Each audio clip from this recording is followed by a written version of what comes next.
Okay, so right now, 7:15, we're opening a public hearing on a local law for electric charging stations, and the planning board, it was referred to the planning board.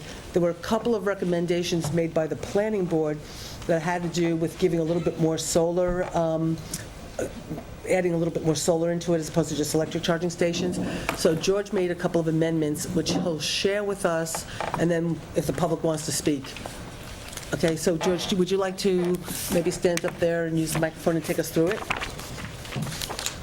Is this the same? It's the same one, it's the same, it got sent this morning. Same Yeah. that you sent in our It was sent out this morning because I saw George last night up at the New York Rising. We talked about what he had told me a couple of days prior about the planning board's reaction to this, and Tim Rogers wanting a little bit more of solar added in, and so I said that was a good idea. Could you make the amendment, make the changes, get it back to us, and then we can, so I'll let George do a little. Do you have Rosanna? Okay.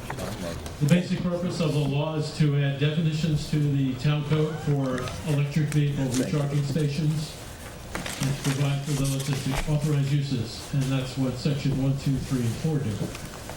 Section 5 allows the planning board to look at the question of whether or not there have been, section 6 allows the planning board to include that as part of site plan.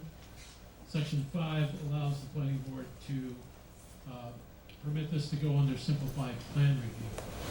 The language that's been added since this was originally submitted is at the bottom of page 4.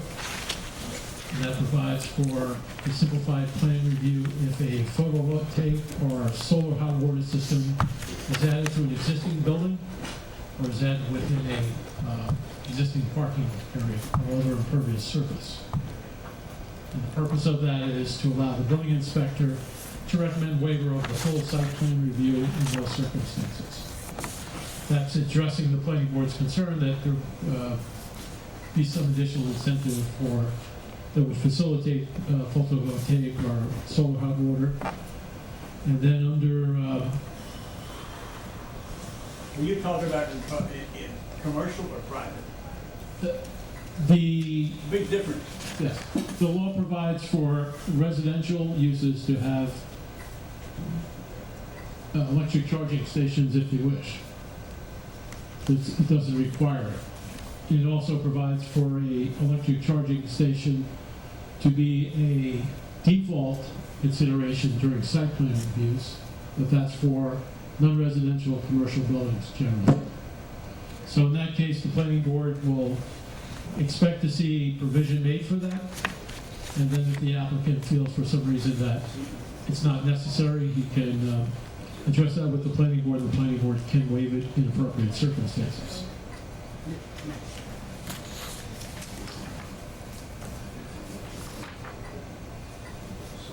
And you find that waiver provision is in at the bottom of page 5 of 6 in paragraph 5. And generally at this point, there's probably an expectation that providing the actual facility is not going to be something many applicants will want to do. Although I did find an article, Price Chopper is now doing that up around the Albany area. They are putting those in, but they have grant funding to do that. But what is important, I think, in the course of site plan review is that they put in the conduits that will make the installation of these relatively straightforward if and when it's required or desired in the future. So instead of digging up a parking lot to put in one conduit line, put those in now as part of the new construction, available, and whenever it's appropriate to install, it can be done in a relatively straightforward manner. Do any board members have a question or anything? Yeah, I have a couple questions, but I can't get them all answered tonight. So. Well, why don't we wait for a few minutes to see, because since it is a public hearing, is there anybody from the public who wants to speak on this? Anybody? No, Nobody? Okay, so then, do you want to ask questions before we close the public hearing? Okay, so as long as you're here, let Kevin ask questions. Yeah, I just have. Excuse me for just 1 second. Oh, we need to be using the microphone, guys. Just Thank you. George, just a general start with a general question so that I understand this. These electric charging stations will be available at your home, right? And in certain public places as well, correct? They can be available at, generally, there's three kinds of charging stations. One is the Type 1, Type which is 2. 120 volt, you basically plug in. Right. Type 2 is 240 volt, it's a little bit more And DC complicated. fast. Something you want to be careful. The DC one is, it's like a filling station. It's designed to charge it up very quickly. Right. And it's very expensive. It's not going to be an at-home kind of situation. My question really is geared at when we envision this in application, how do we envision it? Do we envision it that eventually everybody will have a charging station at their home, hopefully, and maybe there'll be a charging station for employees at work, and then there will be other charging stations for people that need access to charge that don't necessarily live or work in the community? Correct. Okay, so these rules and regulations outline our approach as a community to providing those three types of solutions. Yes. Okay, so, And streamlining the planning permitting process to do it. Part of this, which is not being done by the law, but is being done by the building department, is to make it a streamlined process that basically will make this a one-stop for an applicant. and is there a profit formula for some of this? Obviously, if you're using it at home, you're just paying for your own use. If your employer wants to give you a fringe benefit by charging your car, you can do that. But is it designed also to be kind of a center like a gas station is for profit? From my understanding from talking to NYSERDA is that these devices can be installed in a manner that lets them function almost like a parking meter. So depending on how long you're plugged in for, you can swipe a credit card in some cases, and you could essentially turn on the meter and get a certain amount of charge for a certain fee. There are enterprises which do that. But for example, in the case of Price Chopper, they do not propose to charge for that. They believe that people will come to the store. It's a courtesy and amenity they provide. Like a value add? Yes. Yes. So in other words, they'll charge their car while they're going and shop, and they'll go to Price Chopper because they can charge their car while they go in and shop. Okay, so you have one paragraph here that talks about, it's kind of like a cutout for the applicant is the owner or operator of a lawfully established wireless communication facility. Yes. Why is that in there? That's in here because they recently adopted, I shouldn't say recently, 2012, the Congress adopted the Taxpayer Relief Act. In that is a provision which basically says if you are doing, if you're replacing antennas or putting new antennas on an existing wireless facility and it falls within certain parameters, it cannot be disapproved. So we are now, along with every other community in America, having to deal with a circumstance where we have a site plan process to go through. There is a federal shot clock which applies to application reviews, which gives you a certain amount of time, and it exposes the town to the potential of litigation by an applicant who feels they're delayed in the process. So this is recognizing that there is a congressional mandate, and this is basically taking the opportunity of this local law to address it as well. So it's just a carve out one time? It's a one-time carve-out for what is essentially a very minor aspect of a cell tower, and it is only applicable in the case of existing cell towers that are already in operation.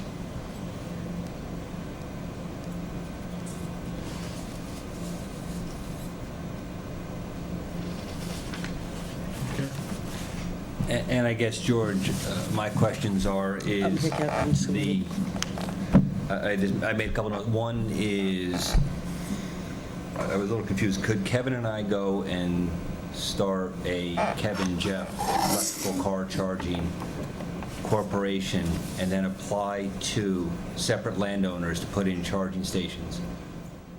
Yes, in the B2 and the L1. If you were doing it for the purpose of If your principal purpose is to have a car charging station, that would be the primary use. That would be in the B2 and the L1 of the industrial district, light industrial. And the reason for that is filling stations are permitted there, so it's, in my opinion, analogous to that. And that would seem to be an appropriate district to do it. Those are the districts which have the main highways in town through them, so it makes logical sense, and I think makes sense from a planning. Now, we have a local law also that only allows gas stations within 100 feet of each other from corner to corner.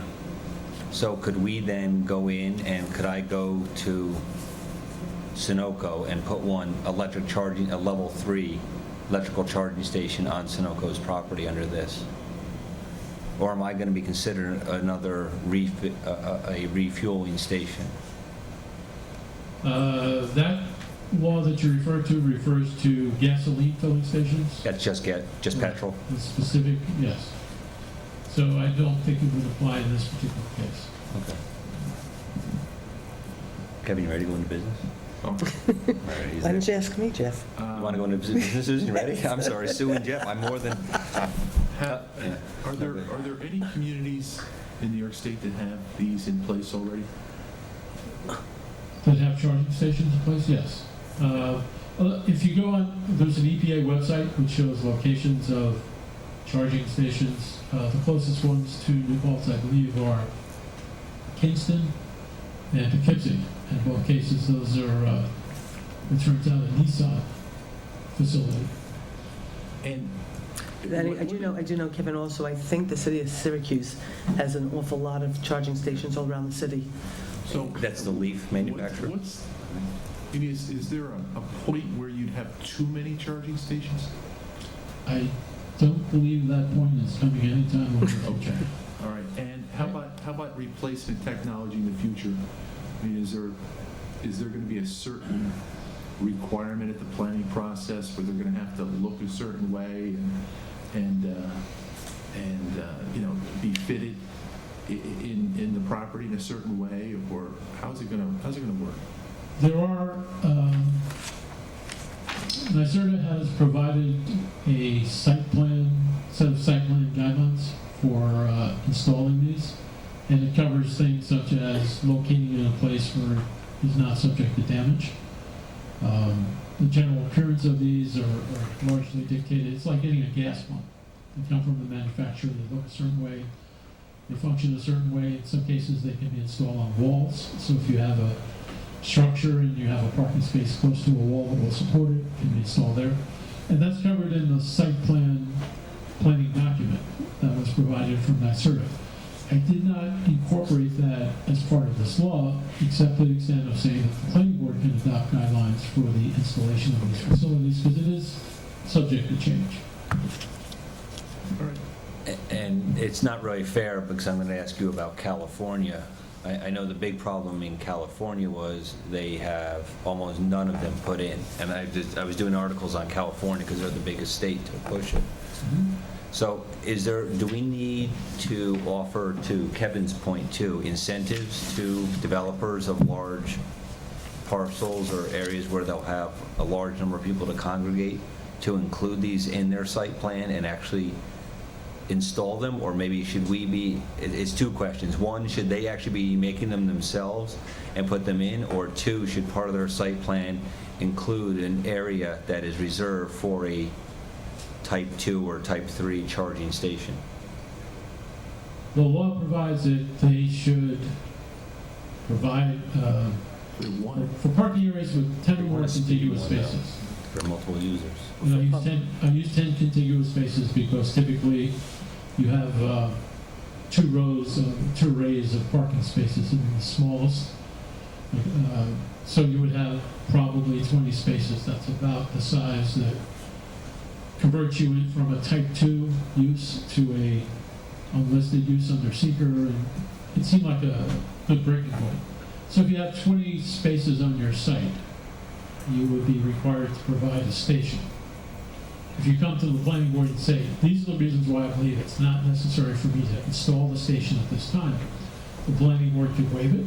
It could require it at some future date when some threshold is reached with respect to electric vehicles, or it could require it to be installed, depending on what the planning board believes is the appropriate course of action. So with 20 cars or more, you would be looking at the issue, and the planning board has the authority to require it, and the applicant has the opportunity to say it's not necessary, it's not appropriate, it's too expensive, or make his case. And the planning board can waive that in that instance. So in a sense, we are being very proactive in terms of trying to get people, as they start to build projects in pools, to start to incorporate these kind of, quote, green technology concepts into the planning process as we move forward. So this is sort of the beginning, and, so anybody who goes forward, if we should adopt this, when they go to the planning board, they're going to be asked, if they have a project of a certain size, did you look at this? Would you look at this? We'd like you to build this, and if you don't, argue with us why we won't. We might want to do like sidewalks and say, stop building them.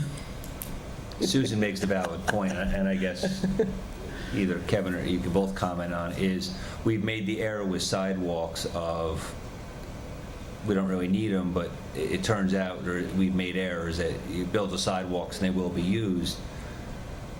Do you want them to fully develop a charging station, or is it to set aside the land for a charging station? At minimum, I think it would be reasonable to require that a new development provide the infrastructure, so that even if at this point, with the current market penetration, which I think is 1% nationwide, if the planning board believes it would not be reasonable, if it's a storage or someplace where the people are coming in and out, there's no real logic to putting a charging station there at this point with this technology, planning board can waive it. If the planning board believes in an office or some other use, it's likely that either an employee or a guest or a visitor would be coming and would be able to utilize it, it could require that it be installed. And there is, the area in between where you look at the cost, you look at the likelihood of it being utilized, and perhaps you have a period of time when, as long as the conduit is installed, after a period of time, if the town determines it is necessary to have these available, the actual device can be installed later on. So it's really the likelihood of use. And that's something I can't envision yet because it's still too new. But again, I'll use California, and I hate to use California as the example, and we do, they're still standing there, but they're supposed to have about 1,200 stations right now, and they have about 100. So they were supposed to be, and they actually have state laws on emission standards, so, That's right. so they're Is it because they're not being used to the extent that they thought, though? Is that why they have fewer than what they projected? There's a New Jersey company just hasn't developed them, period. And they do a membership fee, so I believe it's about $45 a month, and you join, and you belong as a member to join them. So I'm wondering if we should be looking, like I said, we made the mistake with sidewalks of not requiring sidewalks enough. So should we be requiring at least the infrastructure in place? At least a conduit or dark pipe is put in, so conduit could be run, the spaces are reserved, whether it be 1 or 2 spaces. Yeah, my understanding is it's not that expensive to Right. put in the conduit. The actual Type 2 stations are somewhere between 2,000 and, depending on the configuration and the arrangement, it can be up to 8,000 or 10,000. So it seems to be reasonable to say you must put the conduit in, whether there's an argument that can be made for delaying installation or waiving installation entirely. And maybe the planning board could, as a condition of approval, say, in 2 years, we're going to reevaluate whether or not you need to install it. At that time, there may be sufficient electric vehicles that people are asking the site owner to provide that. And certainly if they come along, if after a year passes, people are asking for it and he wants to do it, it's on the site plans. So I'm satisfied now because what we have is a framework for developing planning rules and regulations. as the environment kind of develops. So, and we have the flexibility to do that, but yet we're bringing this to our community, and that's all good. This is a foundational thing, Right. and the details will be worked out by the planning board. I will say that once, when we publish this, someone who does do electric vehicle charging stations had emailed me about wanting to come to talk to the board about helping us develop this. I just haven't had a chance to get back to him. And I think Dennis Doyle from the County Planning Board was very supportive of us doing this, and And I'd like to thank Jim Littlefoot as well for what he's done with this, too. So thank you, Jim. Thank you, Bob. You're very, but again, I will use the example of, and the biggest problem is, I'll use California, is the type 1, which is the one that stops you from getting, I apologize, type 3 stops you from getting stranded. They have less than 100 of those in the whole state of California, and that has become a tremendous barrier to people using them. And that's a very car-centric community, as we are too.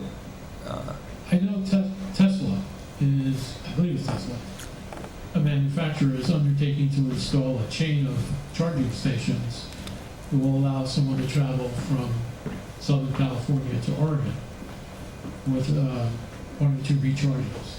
And they've undertaken that themselves because of that issue, that they're not appearing otherwise. And that may be I mean, it's a very expensive installation, and there's the question as to who will do it.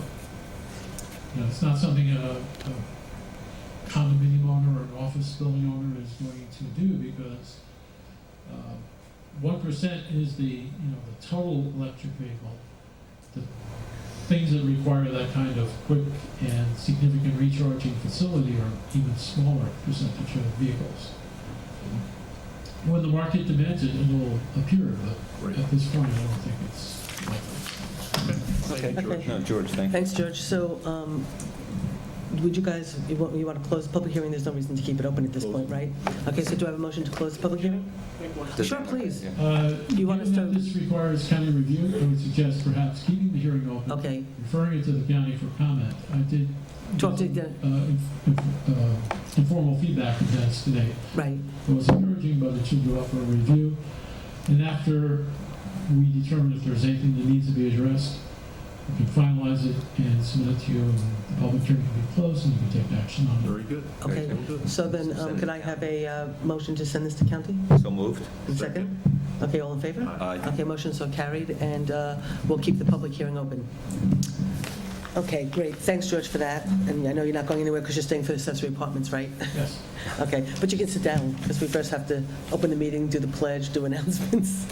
Okay, so I'd like a motion to open the meeting. So moved? Second? Second. All in favor? Aye. Motion so carried. Could everybody please stand for the pledge?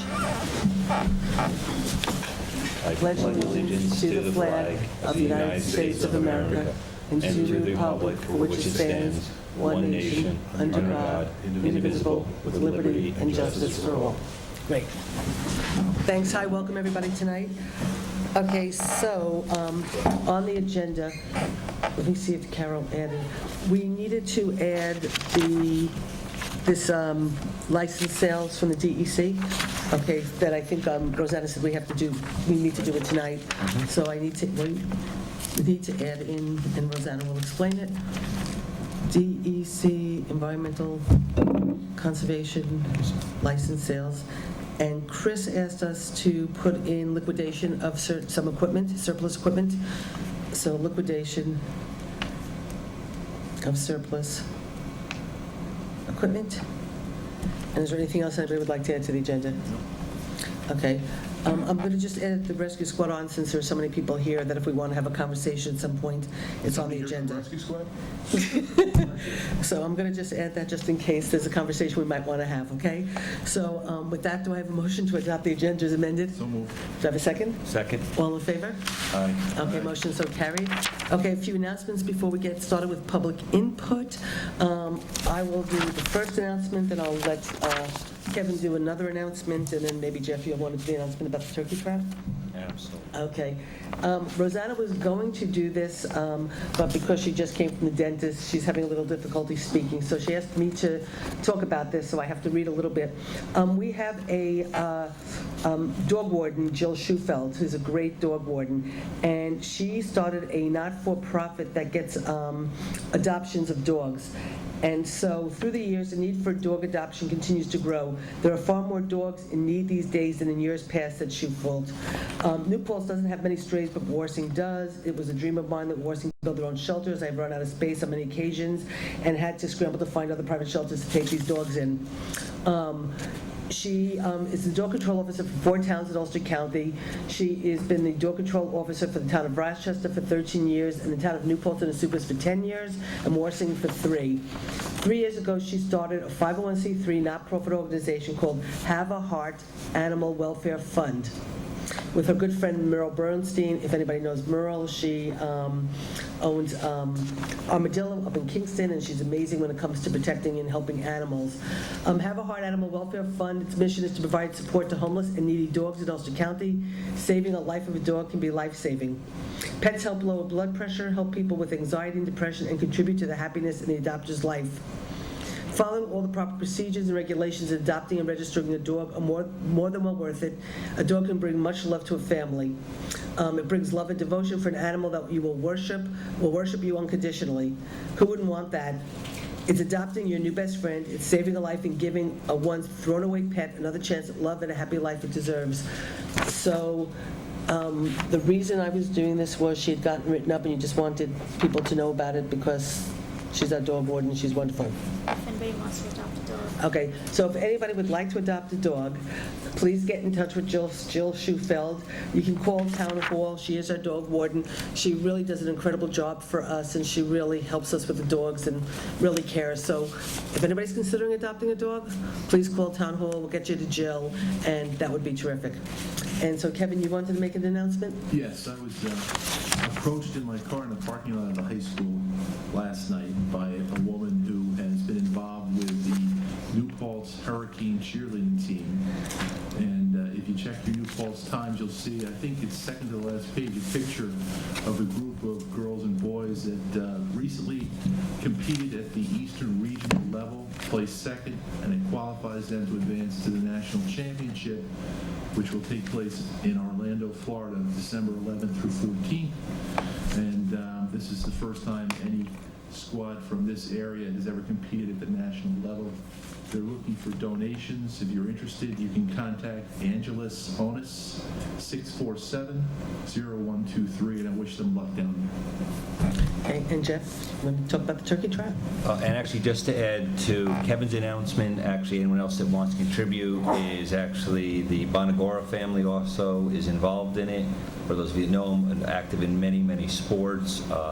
It's going to cost them a little over $20,000 to travel there as a team. So anyone wanting to make contributions to the team, they're taking corporate sponsors, and they are doing T-shirts, which they will wear down at Disney, and it will be televised. So anyone interested, please, you can get the contacts either through the school, or actually you can even just Google it, and it will bring you to a Facebook page on it also. So I would encourage it. One is, I guess, two of them, actually. One is one book, one New Paltz, which is a Toni Morrison book this year. Anyone interested? There is a lot of events going on. I believe there are one more event this week. There are public readings and discussions, and if interested, please, again, I hate to use it, but please just Google One Book, One New Paltz, Toni Morrison, and you will see the listing of events. The other is the New Paltz Turkey Trot, which is one of the largest fundraisers for Family of New Paltz, which is an organization in New Paltz that supports actually our residents of New Paltz. We contribute as a community to New Paltz. We contribute to their budget. And this is one of their largest fundraisers. It takes place Thanksgiving morning. It starts at Water Street Market. This is the 10th annual. I think I still hold the record of being the fastest politician that runs the turkey trot, although After this year, you will continue to hold that title. I think not. I've gotten older and fatter, and my speed has decreased tremendously, but I will be there, and I'm wishing to make wagers with me. I will contribute the wagers to Family of New Paltz also.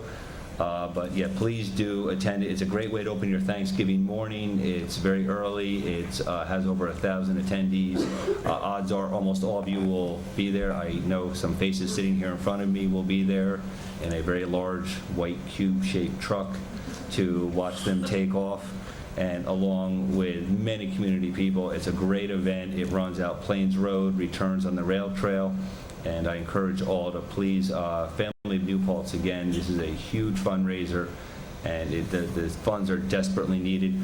Family of New Paltz is also in need of any canned goods or any foods for the Thanksgiving and the holidays.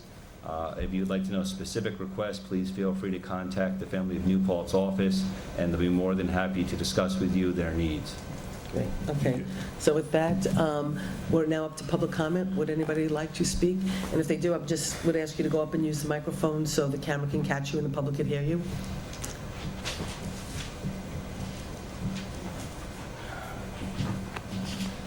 Good evening. My name is Lauren Rooney. I'm the president of New Paltz Rescue Squad, and I have a statement here to read to you guys.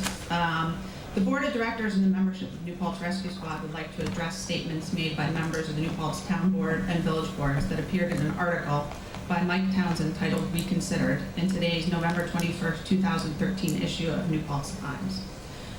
The article presented several errors about New Paltz Rescue Squad operations and misinterpreted comments made recently by Rescue Squad representatives at town board meetings and village meetings and meetings between town and village board members. Our business committee works really closely with our accountants and our board of directors to develop a budget that reflects the best practices of business that provides emergency care to its community. We look forward to a venue where we can address the misunderstandings and correct these misinterpretations. So, thank you for your time. Okay, thank you. Okay, anybody else would like to speak during public comment? Okay, with that, I guess we will now go into the meeting. So, being that there's so many people here from the rescue squad, I don't think you came just to hear Lauren make a statement, so... Actually, I did. Oh, you did? Okay. So that if we don't have a conversation or a discussion, you're fine, and we could just move on? Yeah. Okay, then I guess what we'll do is, just so you do know, just so we're clear about, the board did approve $25,000 on Monday night that we put into our B fund, which is our town outside the village, which augments the $145,000 that we have in the A fund that the entire town pays for through our A fund tax. We have a tax that everybody in the town pays and a tax for the town outside the town. So in our a town outside the village, I'm sorry, when I say town outside the town? Downside of town. That'd be That would be really good, yeah. Bring that up to the state. Good I'll luck. bring that to the state, right, okay, the town outside the village. So in our A fund, we put in the $145,000, which was your budget last year, and then we put into our B fund $25,000, and we requested from the village board that they match that $25,000, which they're taking under consideration.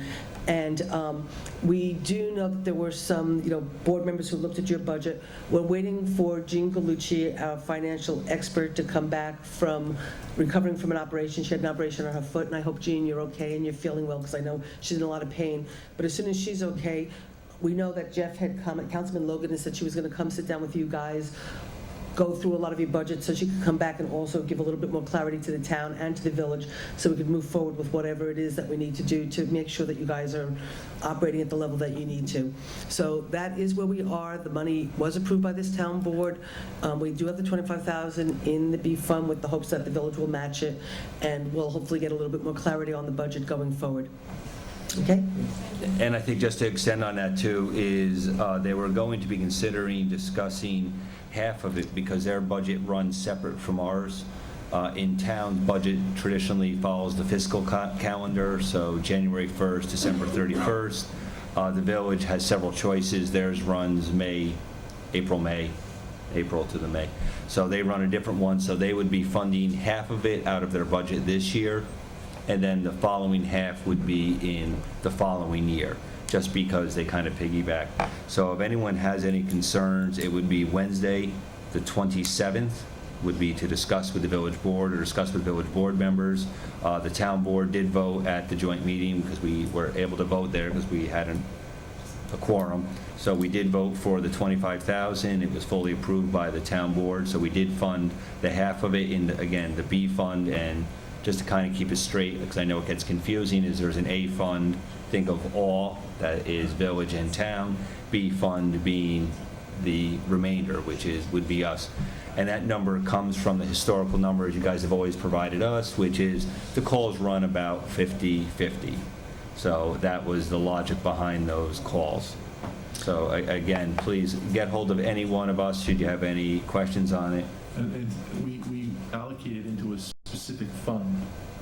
Well, it's a line, Specific line for it's a line, Yeah, we have a rescue specific. squad Yeah. line in the A Yeah. fund, So it's a but we specific also have a line. rescue fund Yeah. line in the B fund, and it's specifically in the B fund, 25,000 And that for the rescue squad. shows up in the final budget as well. Yes, it's Yeah. absolutely in the So final it's in the, budget. so if you look at our final budget, if you go online and Carol is. Carol actually told Lauren today Oh, exactly page 3 and page 7, I think she said. Carol said, go to page 3, you'll see the 145,000, go to page 7, you'll see here's the line. She talked to Lauren today, and Don't go by page numbers, you use the line number, actually, it's much more no, accurate. but Carol told her we're on what page to find what line. Yeah, She use, told- use line numbers, Yeah. but, and if you look in it, and thank you, Carol, it's in a PDF search file, so now you can go on, you can find it in it. And But- again, they have the same lines, the village only has a single budget, so look at the village budget, they do have a partial in it, and then what we can do, please, bring any concerns you have But- also to them. Yeah, but we also did, and I think we did it at the joint town village meeting, created another subcommittee. We've been finding that when we work with the village, subcommittees of board members from the village and the town seem to work a little bit better. They can meet off outside of the board meetings. So we did the Moriello pool with the improvements we needed to do there, and they came back and made the recommendation to the town and the village, and we approved it. We did that with the parade committee, and we still have to actually adopt that stuff. We didn't do that. So we just created a rescue squad committee with 2 village board members, 2 town board members, and I think it's the 2 of you, right? Yep. That are the- And Jean. Well, you're going to have Jean come in as Gene will be our fiscal, and then on the person. village, it was going to be Ariana and Tom Rocco. Tom Rocco, okay. So Ariana and Tom Rocco, if you don't have any of their emails or anything, please either email Susan or what Carol, I was or gonna email me, and we can give you their addresses. But what I was or going the to suggest is at a certain point, when you Yeah. get that committee going, then to invite Lauren and some other people and Jean, and then start to work out the details of where you're concerned about where there might have been misrepresentation in terms of how your budget was perceived. Okay? Thank So you. welcome. No, thank Thank you. you, guys. Thank you. Not gonna stay? Yeah, I'm going to wait.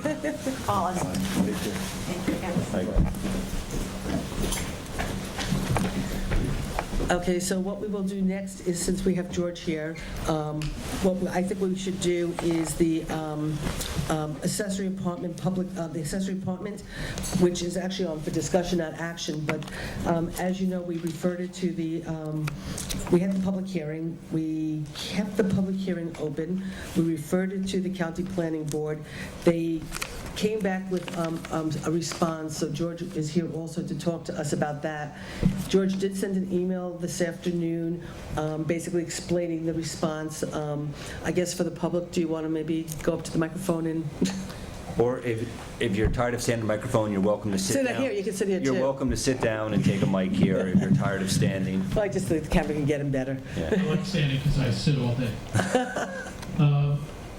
The county planning department sent comments. Generally, they approve of the accessory apartment law. What that apartment law does is basically bring up to date the existing accessory apartment law that the town already has.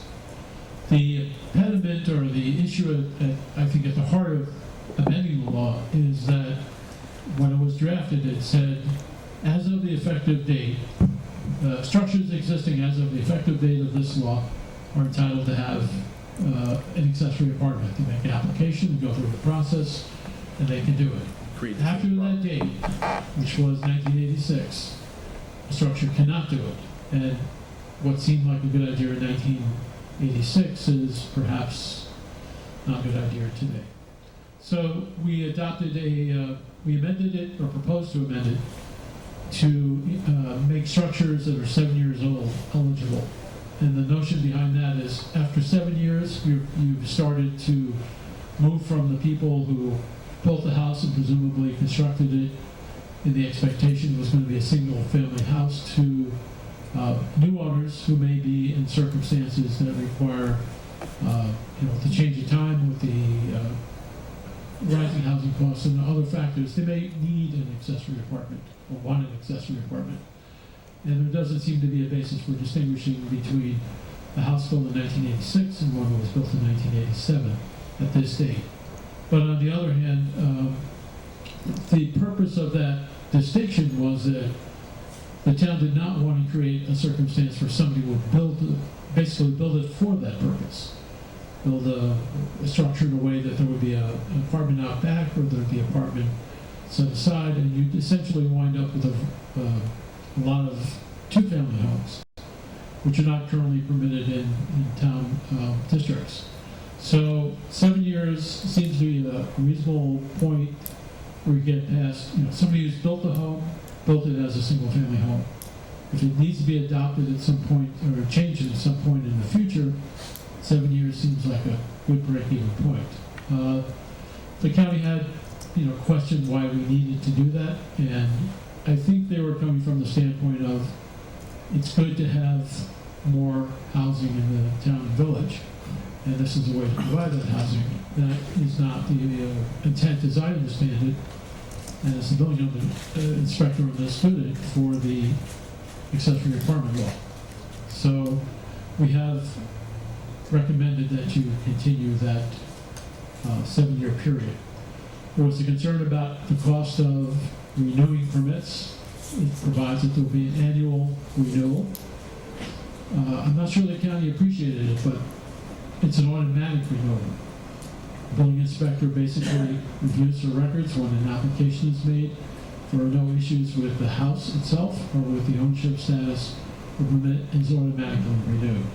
So there is essentially no burden being placed upon either the planning board or an applicant, except for the fact that the applicant has to file an affidavit that this is still the principal residence of the owner of the property. And that distinction is to ensure that there is an owner occupant. And there's not two rental units, and that is to maintain community character, in essence. And the third issue that was raised by the county planning board was that the law provided, they questioned why the law allowed or required detached accessory units to be existing. And that was the same logic, I believe, when the law was adopted. The idea is not that people are starting to construct these things or coming in and saying, I want to construct a building in the back to provide a second unit. It's something that allows them to make use of something which already exists there but is not being constructed for the purpose of being an accessory unit. So that was our response to the county comments. I don't believe there's a reason to change the law as it was proposed, if you agree with that. So you would then have a 7-year seasoning if somebody did want to build, say, a detached garage, and then add an apartment in the future. Yes. I guess, and I want to thank Kevin and George, Kevin, for particularly editing this law, because until Kevin touched it, I think you reduced it by a couple of pages. Thank you. And George, thank you. It went from multiple pages down to, I think we're down to 6 pages now, so. We just changed the font. You know what? If that's all it takes, I'm all for it. Because we're billed by the page, I understand, so thank you. But to throw a monkey wrench in it, and I was approached by a person the other day, is there any logic in putting in an accessory apartment law for someone building a new structure in our community? In one of there's the 3 districts, and then the other district is listed in there also. Is there a logic? It increases the supply of housing. Essentially, No, I'm with you, but I mean, should we be including that in this law, or is that for us to, should we be relooking our zoning and changing in our actual zoning? So- I think you need to make a distinction as to whether the purpose of the law is to allow somebody who's here now to add a unit because their circumstances have changed, their expenses have changed. It's, they can't continue with a single-family house. The kids move out and, reduced incomes, a fixed income. Typically, a senior citizen would be in that situation. And this allows them to convert it to something which has benefit to them and also has a benefit to the town in terms of a modest increase in housing supply.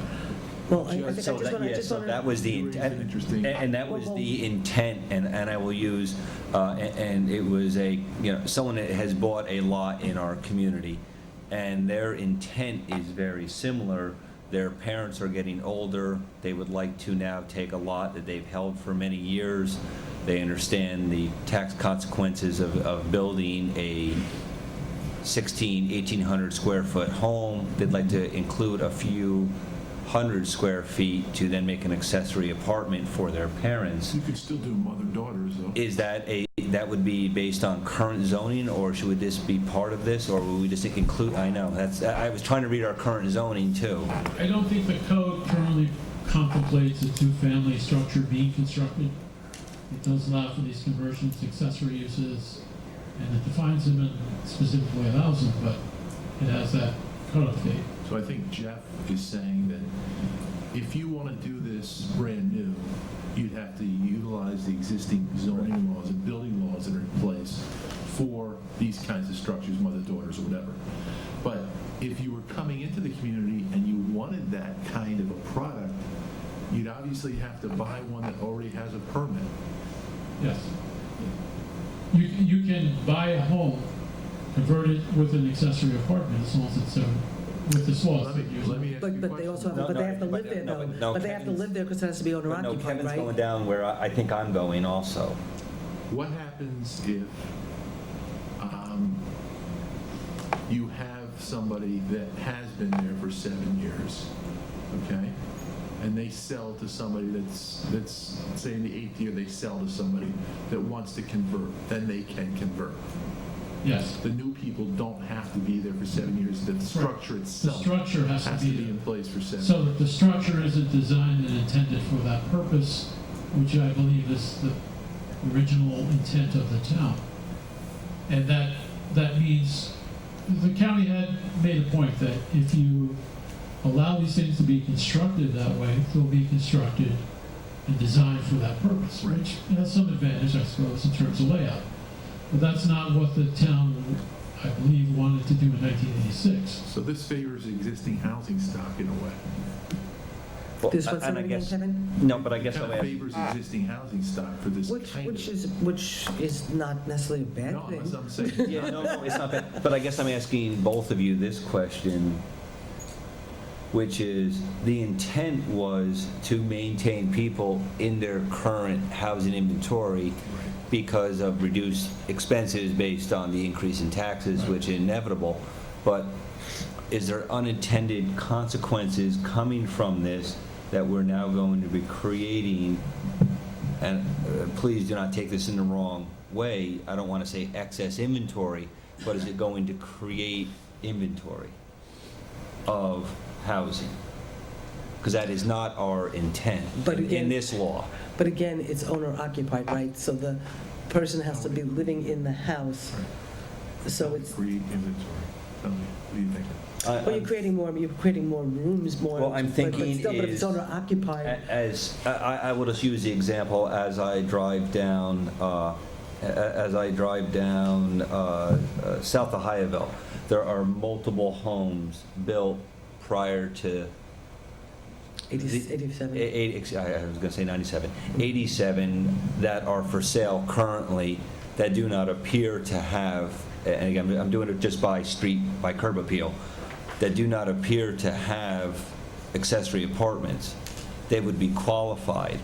Potentially, could someone go in and buy that inventory, live there, and then create apartments as an income-producing entity instead of what our intent is here, is to maintain the character of our neighborhoods? That was our original intent. Someone could do that. They would be subject to the constraint that they live there. They would be subject to the constraint they not increase the size of the building, the structure itself. So they would have to be willing to work with that particular structure to set up a living arrangement for someone who is presumably not. So what it does is it benefits the existing homeowner and any new homeowner that has the same circumstance. Right. So we actually could be helping to actually move some of our Yeah. existing inventory of people that actually are looking to change their life and actually leave the Well, area. yeah. Someone could come in and say, I want to buy this house because I know I can get an apartment in here and now I can afford it. Which is actually a good thing, in all Right, honesty, that's because it right. helps us move, well, it helps you move the inventory that we have, some of it Well, sitting in a sense, you're not for a long creating, you're time. not creating brand-new houses for the this purpose of being able to maximize your profit and all this. That's right, you're having people be able to stay in their house and afford to stay in their house. afford Or a to afford, or be able to afford to have their house sold to a. To big- afford a house. A house. Well, Other no, words, but somebody also to be able, in this economy, it's not that easy to sell a house. that's what we're So- saying, is right. this could actually So somebody can assist. afford to buy the house, somebody now can sell their house. This could actually Yes, assist someone in absolutely. selling their home. But we're not creating more housing So- stock. Creating buyers. An unintended consequence Right. could be. It's a good unintended consequence. No, it absolutely is, I agree. It's an unintended consequence of this is someone could buy a home built prior to 87 and not substantially changing the structure could create an accessory apartment within that home. But now it's 2006. Now, yes, it would be 2006. 2006, So yeah.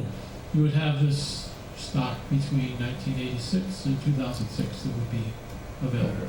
Which- I don't know, I mean, for example, in the last 3 or 4 years, there hasn't been a lot of new housing created. No. And Everett does have a question, but, I mean, in a way, we're, being, the purpose Not that we're discussing is because of the county comments, and I think the county was looking at it, like, why do we want to Yeah. limit the ability to build all these? We want to limit it, we were doing it for a specific purpose, which is why none of us, which is why when George and I spoke about it, it was like, well, we don't necessarily want to listen to what the county's saying, because they didn't really understand our intent in the first place, and so, They have a different rationale, and it's not the Right. town's. right, exactly. And I would point out, under the current version of the code, and under this one as well, it would be possible to burn up to establish 35% of the primary residence as an accessory structure. If you're designing a home and you're building in that 35%, I believe the odds are it would be a little bit bigger home than you would have if it was just being designed as a single family. I think Everett wanted to ask a question or say something. Thank you, Everett. There's a lot of women in this town that own homes and they can't afford them. They need to be allowed to rent rooms so that they can stay here and live out their life. From people coming to the law office, that I'm not allowed to say about who they are, they complain a lot. It's like we're paying $15,000 in our farm, one farm. That's ridiculous for your taxes like that. And these women have paying $6,000 or $7,000 or $8,000, and you take their Social Security. If there wasn't, their kids were not giving them money, they'd be on the Bowery. So you got to take all this into consideration first before you do anything. And there's plenty of space up and down the Springtown Road. Bedrooms on bedrooms that could be rented to college students, and somebody should do something about it. Thanks. Thanks, Everett. Thank you, Everett. Okay, so, did the board say, okay, so, we actually, I think, had kept the public hearing open, if I remember correctly. So do you want to make a motion to close the public hearing? We With can, your You're counsel? not making amendments, so. we're not going to. And you're comfortable with the response to the Ulster County Planning Board? Yeah, based on my understanding of what the town's purpose was, yes. Okay. And they were advisory comments that you're Right. entitled to. No, there was nothing substantial for us to Well, to. we don't have to do a supermajority No, because they super- do yeah, no, do I- it. Because there's only 3 of you. No, Right, I know. Well, I'm going to make a suggestion, we do not adopt it tonight, only because I want Kitty to have the honor to be able to be here to vote on it, since it was her who brought this forward, and, for the last 8 years. right, exactly, so I think we should, Close the public hearing. okay, do I have a second? All in favor? Aye. Motion so carried, okay. Thank you. So what we'll do is we'll put this on the agenda for the last meeting of the year, so Kitty has the opportunity to vote on it. Okay. Or should we just vote on it in her honor and just be done with it? Yeah, well, she'll be. We'll let her wait, okay. So that's it. So George, is there anything else before you that we need you for? Or you wanna talk to- You need me for it, but there is the RV zoning amendment, which was. Oh, which we're supposed to, so why don't we just do that real quick in the sense of what we have to do with that is renotice a public hearing. Reintroduce the law, because Reintroduce it's the been law. modified in terms of its, Yeah. it doesn't do anything different, it's just arranged differently. So what's the actual legal action we have to take? Somebody has to make a motion to, To reintroduce it and to set a public hearing. okay.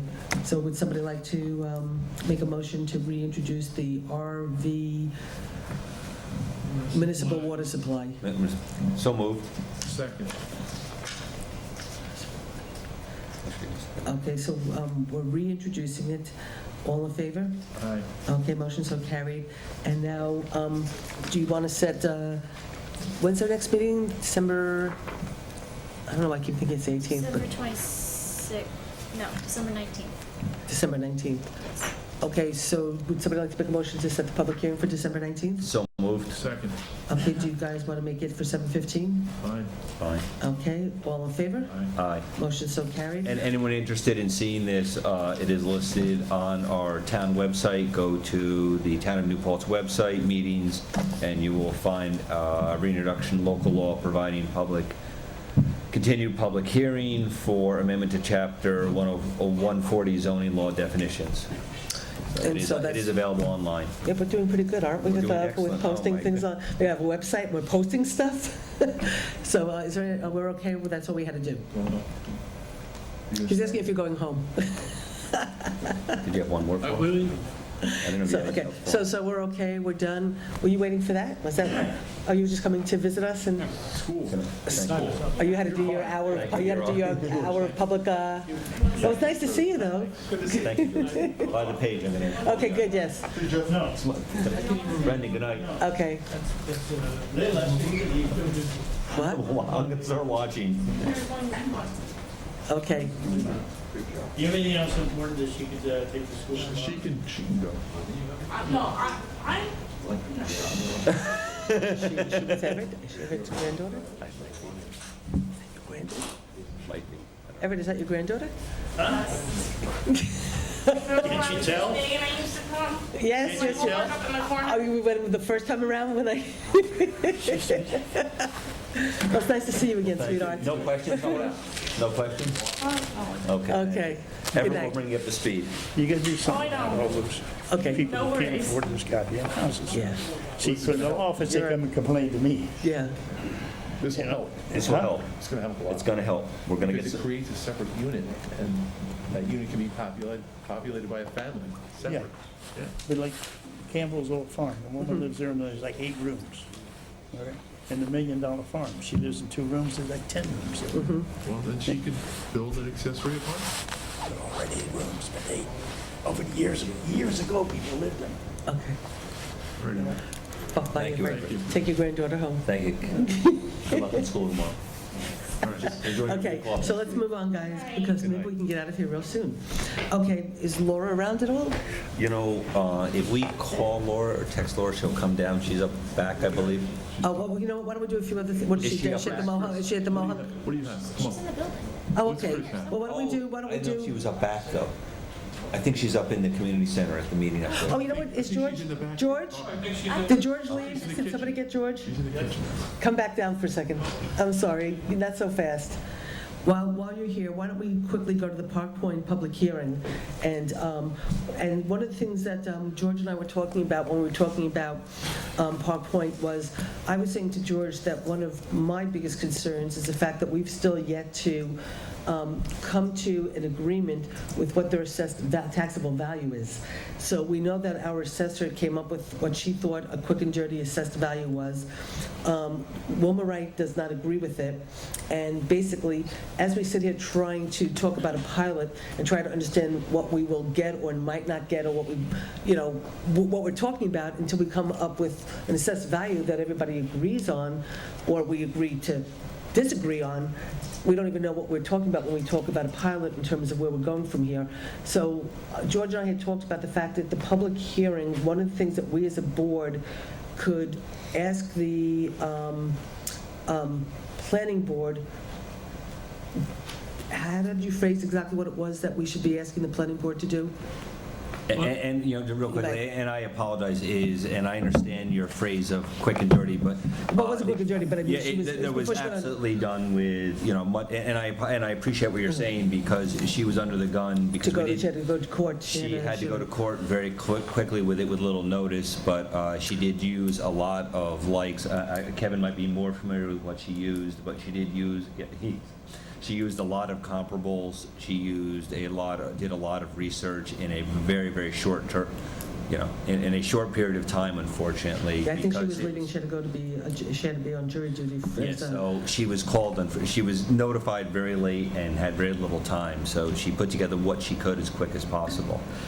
So, why don't, I don't know what we can.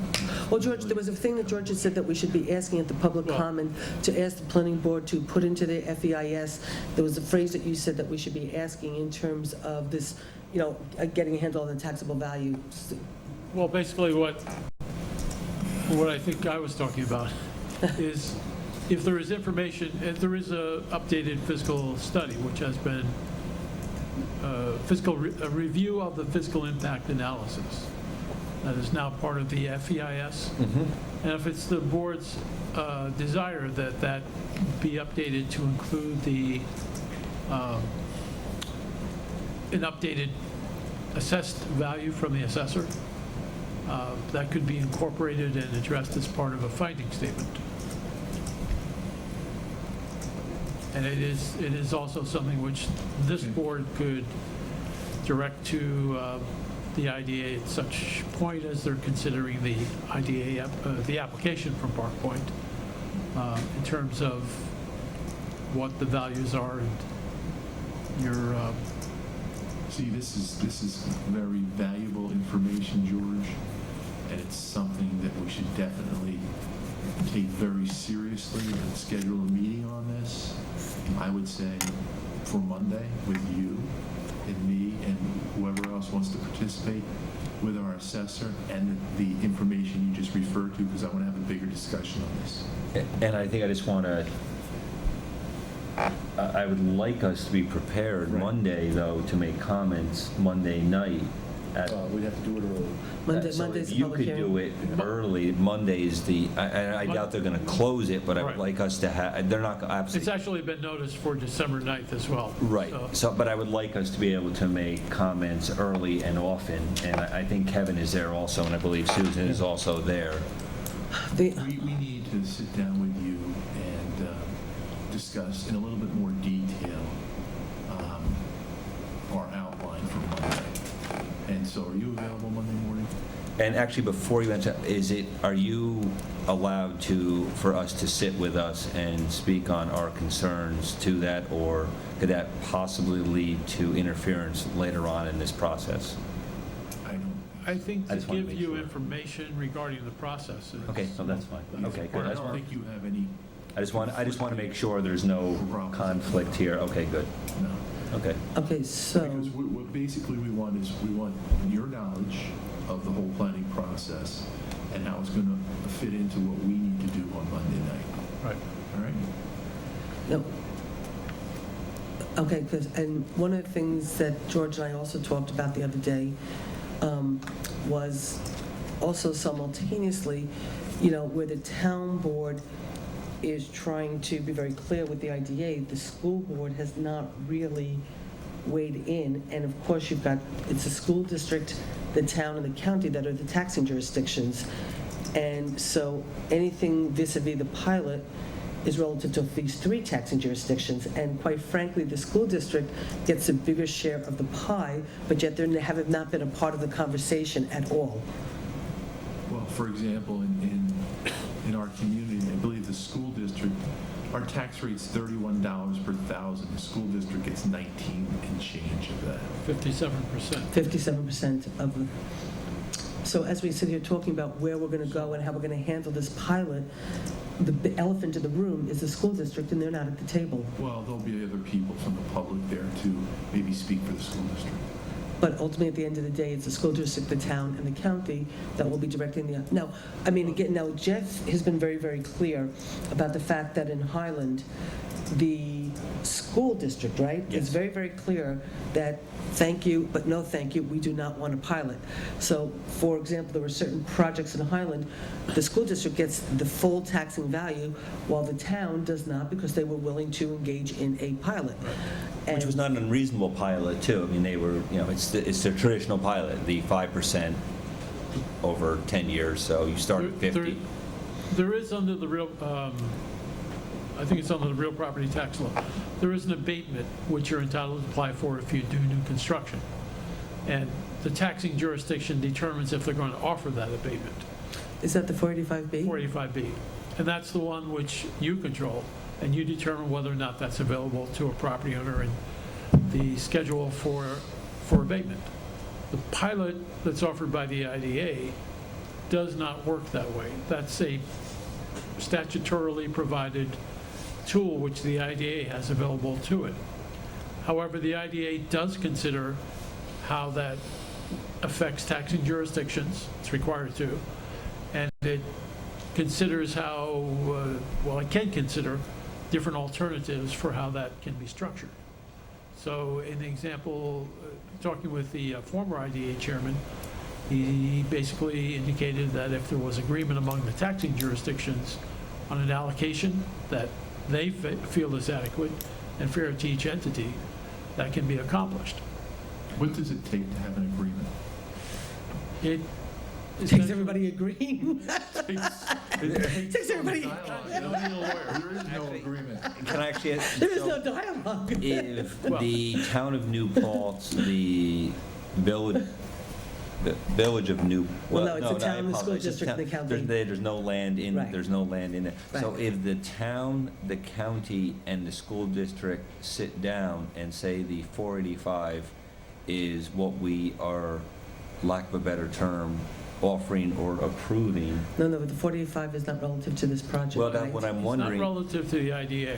No, it's relative to us. Can we say we would like to go with a 485? Does that take the IDA out of the process because the local taxing authorities have already said this is what we're willing to quote The unquote IDA, allow? the IDA goes through a process and determines if a proposed project falls under its policy for granting, and then it determines how it should be structured to provide a suitable benefit. And they have recently, fairly recently adopted the Stormatory project, which is novel. So it's a different kind of animal. It has a different scale for reimbursement, and it seems to have a reimbursement objective. So the idea, as I understand it, is if you qualify for it, you can get an abatement, but their expectation is the pilot payment will reimburse the community for actual cost. Now, can I hear your definition of, I'm just going to unfairly The ask actual you. cost. Well, I'll give you the definition. Oh, It's what you and I pay. Yes, That's actual. and also the actual definition of novel. When you use the word, it's a novel concept. It's a new, Brand. Well, you mean the I hear dormitory that, one? but- yes. And then what's your opinion on this novel concept? It's been duly adopted by the IDA, and it's interesting. Well, I When mean, was I it- mean, when was it- I really don't have It was it. adopted, it was adopted last year, right? I It was think it was last adopted year. in That- July or August. of That was the 2012. In anticipation of this project. That was the meeting My you were understanding supposed is to go to, not. Susan, and they canceled. No, I know Well, the that. project Yeah. was in for a couple of years. It Right, may but have- it had to be an anticipation. I can't, you know what, I have to say that the only thing I will say is, there's also, the Ulster County Community College has been talking about doing dormitories for a long time, too. So when they first did this, I thought it was for the community college, actually, before I realized, it's, one could say it's suspect, that's for sure, but I mean, the truth of the matter is that the IDAs, the purpose of an IDA, they were created as a way to help to get companies to come in, to generate really, really good jobs, and that was the purpose and the intent. Now, all Okay. that would counterbalance any detriment to the community. That's but right. That doesn't exist anymore. Well, this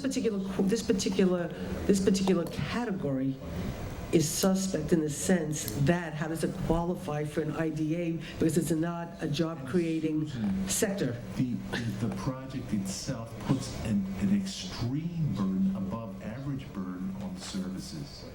Think about, your regular condominium complex with, or single-family home. This project's gonna put a burden beyond the norm on our services. Well, And I believe and I don't say it so, but I believe that the IDA adopted this with a view that the schedule of payments would be reimbursing the actual cost. But see, that's the killer, George. Actual cost. Is the actual cost the cost that you and I pay? Or is it what somebody determines they should pay? well, it's going to be the planning board. I think that in essence will determine what they think is, if I'm correct, the planning board, after they go do their due diligence, it's the planning board that will then determine what is the financial environmental impact statement that they adopt, which they believe equates to covering the costs of the community. Who determines the actual cost? That's what I'm asking right now. It is a factual question. So there is information provided in the impact statement regarding the different costs for municipal services as best as they can be determined. And then there are assumptions that are being made regarding the service demand of this proposed use and similar uses. Okay, let me just. But those assumptions historically have always been underweighted, and we know that now with Woodland Pond. So my point is, so I understand this, I don't want the town, either the town board or the town planning board, to make any assumptions or to come to any conclusions that are going to be detrimental to our community. Yeah. Okay, but, so just, I agree, but I just want to make sure that we're all sort of clear with the process in the sense that the applicant put together what they believe the cost implications would be to the community. That it was the planning board's obligation to determine whether or not they would accept that, or they'd go out and do their own due diligence to determine what they believe the We implication would be. All right. So we, as a town board, authorized the planning board to hire a consultant to go out to do a study on behalf of the planning board of what they believe the real cost would be. And that's what's. And that's what they Yeah. have adopted into their fiscal, That's So- what's in the final environmental impact statement, is a review and analysis from CGR, right, which which is, was retained by the planning board, right. looking at the numbers that were utilized by the Park Point analyst and their assessment So of. now let me just on process for a quick Let's get the second. planning board chairman in this meeting. Well, okay, yeah, let me just, in terms of process for a second, just so we all understand it, and the public understands it. Wilmerite gave their numbers, CRG did their numbers. I know Wilmerite disagreed with CRG's numbers. To Um, some extent. Ultimately, with the planning board, when they deemed their study complete, are they showing both numbers and not making any assumption, or did they come to a number that they believed, or did they just accept CRG, or how do they deal with the economic impact to the community in their statement? The statement sets forth I think it essentially adopted CGR's recommendations, which are not totally diverse from the Camoin report, which was utilized.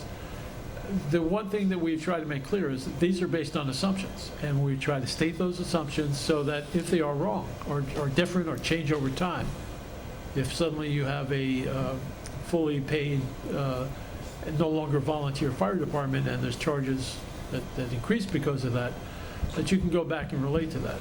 And then the challenge is to build something in which ensures that if a pilot is granted, there is a mechanism for adjusting it. What, if anything, in terms of conclusions or data, are we generating in that document that will be relied on by the county in terms of whether or not to give a pilot and to what extent? That's what I'm concerned about right now. I don't want to give them ammunition that can be used against us at the IDA. So I want to be very careful about the conclusions we really reach. And actually, just to follow up on that, I want to be, because you used the phrase, putting in a mechanism, and you and I have had this discussion, and I'm fearful of a mechanism, and I'm thankful for having two attorneys here, because that sounds like the out Kevin is speaking to. So, to use the example Kevin spoke of Woodland Ponds, Woodland Pond, they had said it would be 4 rescue calls a month. It is now turned into anywhere between 24 and sometimes in excess of 30 per month. Right. So if we had built a mechanism in, they would be getting a free ride for a few years until we made our way to enact this mechanism, which I would imagine would involve litigation. It's not going to be a trigger point or a tipping point mechanism, I would guess. It would be something that would then involve a new study, new expenses. Again, expenses burden to the community, not to the applicant. And becomes a very subjective. Right, so how do we go in and say, I gotta be honest with you, I almost, as much as I favor a mechanism, I can sit and tell myself I don't believe in a mechanism because it becomes a litigation point for which we need to spend more.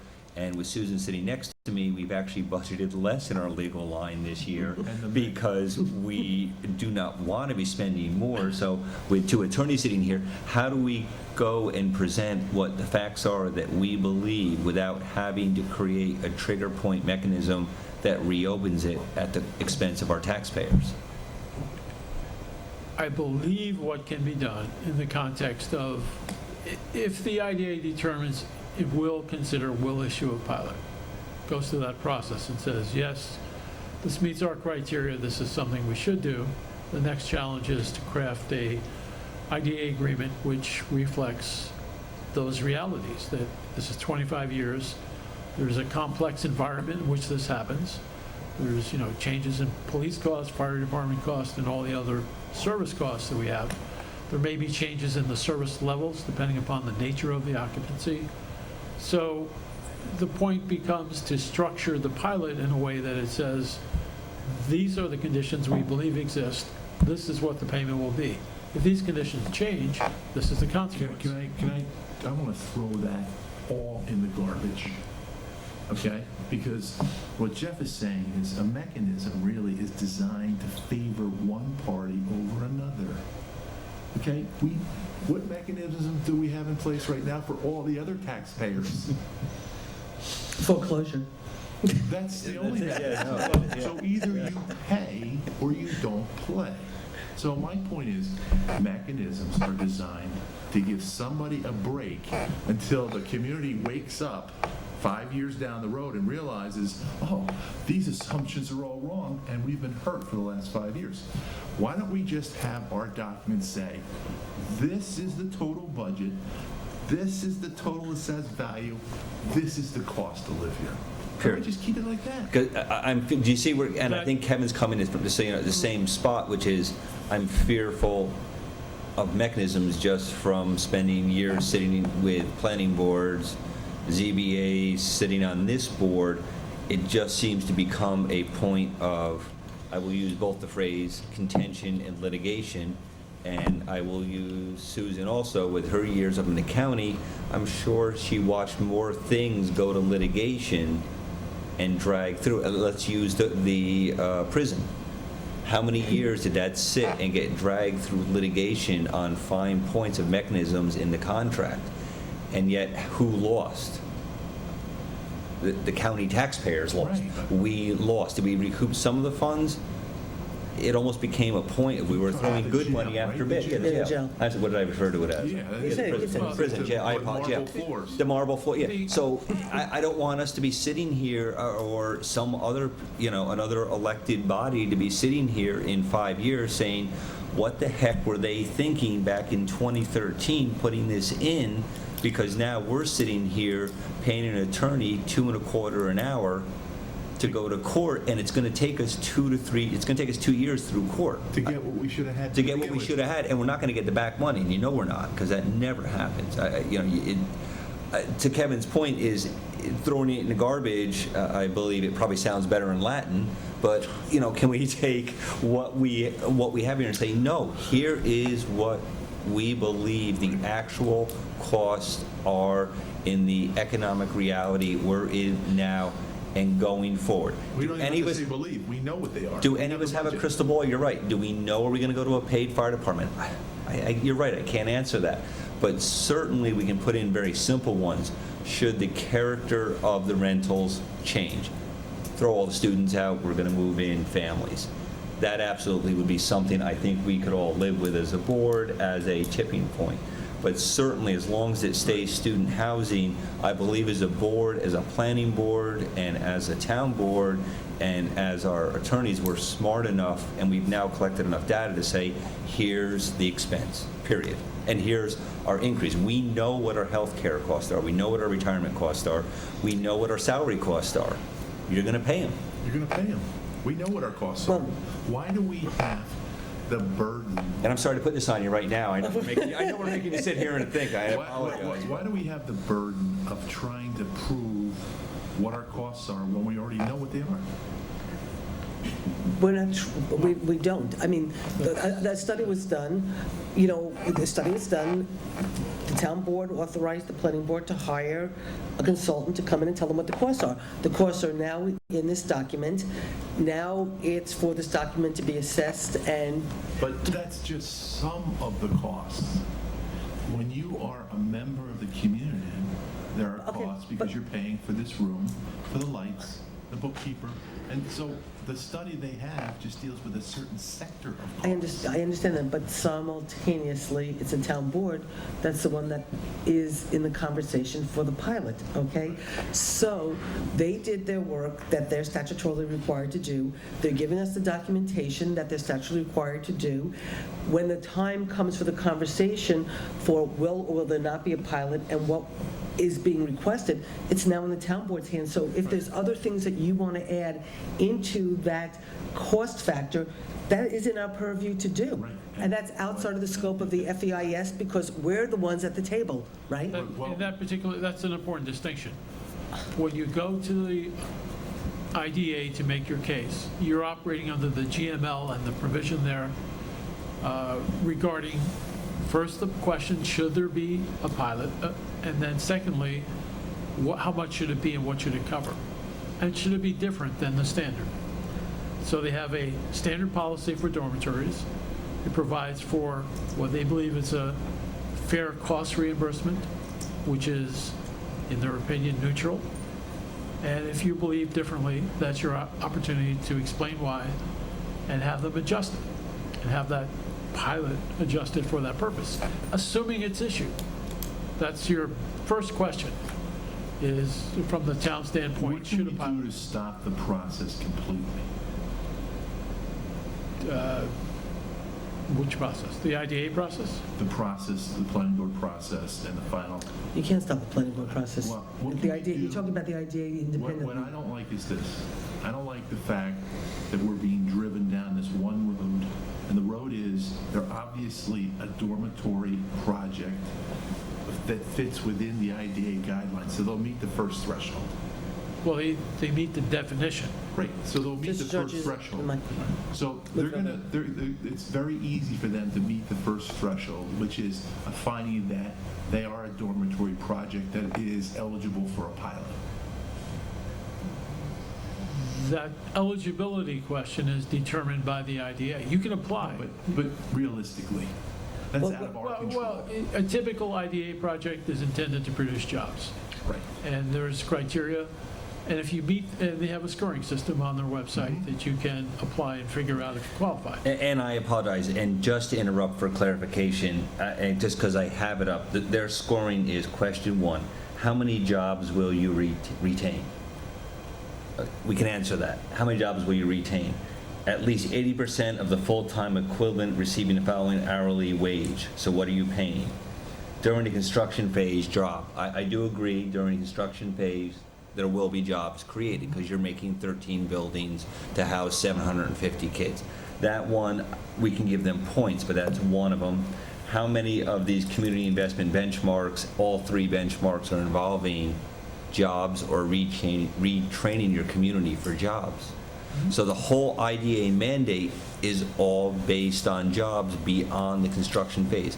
4 out of the 5 criteria are based on jobs. We're not sitting here. What I think what's befuddling me and also Kevin is the mandate of the IDA until this very recent change, and just in Ulster County. It's not every IDA in the state. In fact, I can't find an IDA, another county in the state that has enacted the dormitory law. Now, there might be some. I just can't find any through web searches that enacted the housing law that they did in Ulster County. So why are we sitting here having to debate so long and hard about something that's supposed to create jobs, yet we know it's not going to create jobs in this community, but create expense? So Kevin and I are befuddled. We're sitting here trying to say, why can't we just go and say, here's what we know our costs are going to be, and you're not meeting your own Okay, mandate? can I really want to bring... 'Cause you were up there too, so. No, but I just want to bring this conversation back to where we really need to be for the moment, okay? Because right now, you've got a project that's going through the planning board process, which... Well, actually, it's left that almost. They've accepted No, I understand it. that. No, I No, understand we that. still have a lot of. You still have Yeah. a lot, No, but I mean, we're understand that. now into a But very simul- serious simultaneously, stage but now. simultaneously, what the planning board was doing was a lot of other things other than the question of the pilot, okay? The pilot's just been, it Absolutely. has sucked all the air out of the room in a sense, okay? So again, for the moment, right, the purpose of me calling George back is there's going to be a public hearing that the planning board is having on the Park Point project. On Monday. Okay, on Monday, okay? The town board wants to be present at the public hearing to possibly give input. Possibly. To give input, okay? To give input. But again, let's go back to, again, it's not the planning board that will be at the table when it comes time for the pilot, okay? The pilot conversation, the pilot discussion, how we handle it, what we do with the idea is between us, the town board, and moving forward. So we don't necessarily need to go to the planning board to say, the planning board, this is what we want you to do about the pilot. No, we do. The FEIS, no. No, what I'm you are- saying is no, what the we have to FEIS, do, we what I'm need to saying is what we comment have to do is say again, and correct me, George, if I'm wrong, what do we need them to have what do we want them to include in their financial impact statement that helps us as we drive the question of the cost implications of this project to our community, Thank you. on. Yes. right? You want, the physical impact section is going to provide a record. Right. And that record is going to be what you can use to make your case before the IDA, as well as your own information as a town board. And I don't want the record to be used against us, that's all. But The record again, is intended to be factual. Well, yeah. okay, if- so the point is, the town board, when we go to make statements, the town board has to be very clear what factual information the town board would like the finding statement to include in order for us to have the ability to do what we need to do when the time comes to entertain a pilot or not. Can we bring this to a close now? Are you Yes, that's what I'm trying to available do. Monday morning? Yes, Okay. You want to do it early here? define early. 8:30? 9 o'clock? 9 o'clock sounds right. 9 o'clock. I can, Mike Calamano could be. I will see if Mike can do it, we can do it. So I have no problem being at the I think it's meeting. really important, yeah. The only thing I just need to make is a public statement that I will not be able to be at the public hearing on Monday night because the surgery I was supposed to have on my back a while ago got postponed, like Jeff knows, and I think it's 4:30 on Monday. I will be having some surgery on my back, so I will not be at the public hearing Monday night, not because I don't care, but because I can't. But I will come to the meeting in the morning, Okay. and Jeff will not let me cancel this appointment. You cannot cancel the appointment. Right, Is right. this So- intended to be a town board meeting or? No, it'll be, No, because it's this just will going to be be- myself and Kevin, There and will we'll have not Mike be a- Calamano and you. There will not be. And it'll be to a quorum. clarify what Just needs to to be clarify done for, information. Yes. and then Jeff and Kevin. We actually have a letter that, actually Kevin has a copy of it. Kitty has a letter that we've all worked on, and she has another draft of. You could bring the letter for you to also review. Actually, I'll forward you the letter So let's do that we Yeah. have That'd be proposed. very- And then you guys have to coordinate who's going to speak at the public, on Kevin will behalf. be So speaking. Kevin, you'll speak on Kevin behalf will of, be speaking. but I won't be there. Just, Well, I think as many board members as yeah, there I was. suspect Kitty will be there, Jeff could be there, I whatever. I absolutely suspect will be Jean there. can't be there because of her operation, and I doubt I'll be Kitty able will to. be there, I'm sure. unless she's still Okay, sick. okay, so. They should escape. Sorry for calling you back, but as soon as I looked down, it was Park Point, and we had the conversation the other day, so I I'll wanted to bring bring the him. coffee, all right? Okay. Good. Could I say Would you, something? Sure, excuse me for a second. Could you just do me a favor, because we are in the midst of moving too, so would you be able to get in touch with Calamano in the morning and see if you can confirm Monday morning's Mike. appointment here? Yes. Mike, can you take that upon yourself? Thanks. Thank you. Sure. Planning board, Can you just use a microphone for the purposes of... This Come on one. up, Jim. my voice is not loud enough? No, well, Is it no, loud enough okay, now? yes, Okay. okay. The Is it planning, loud enough? Okay, the planning board sent us documents for the ENC board, all right, for the town of Newport.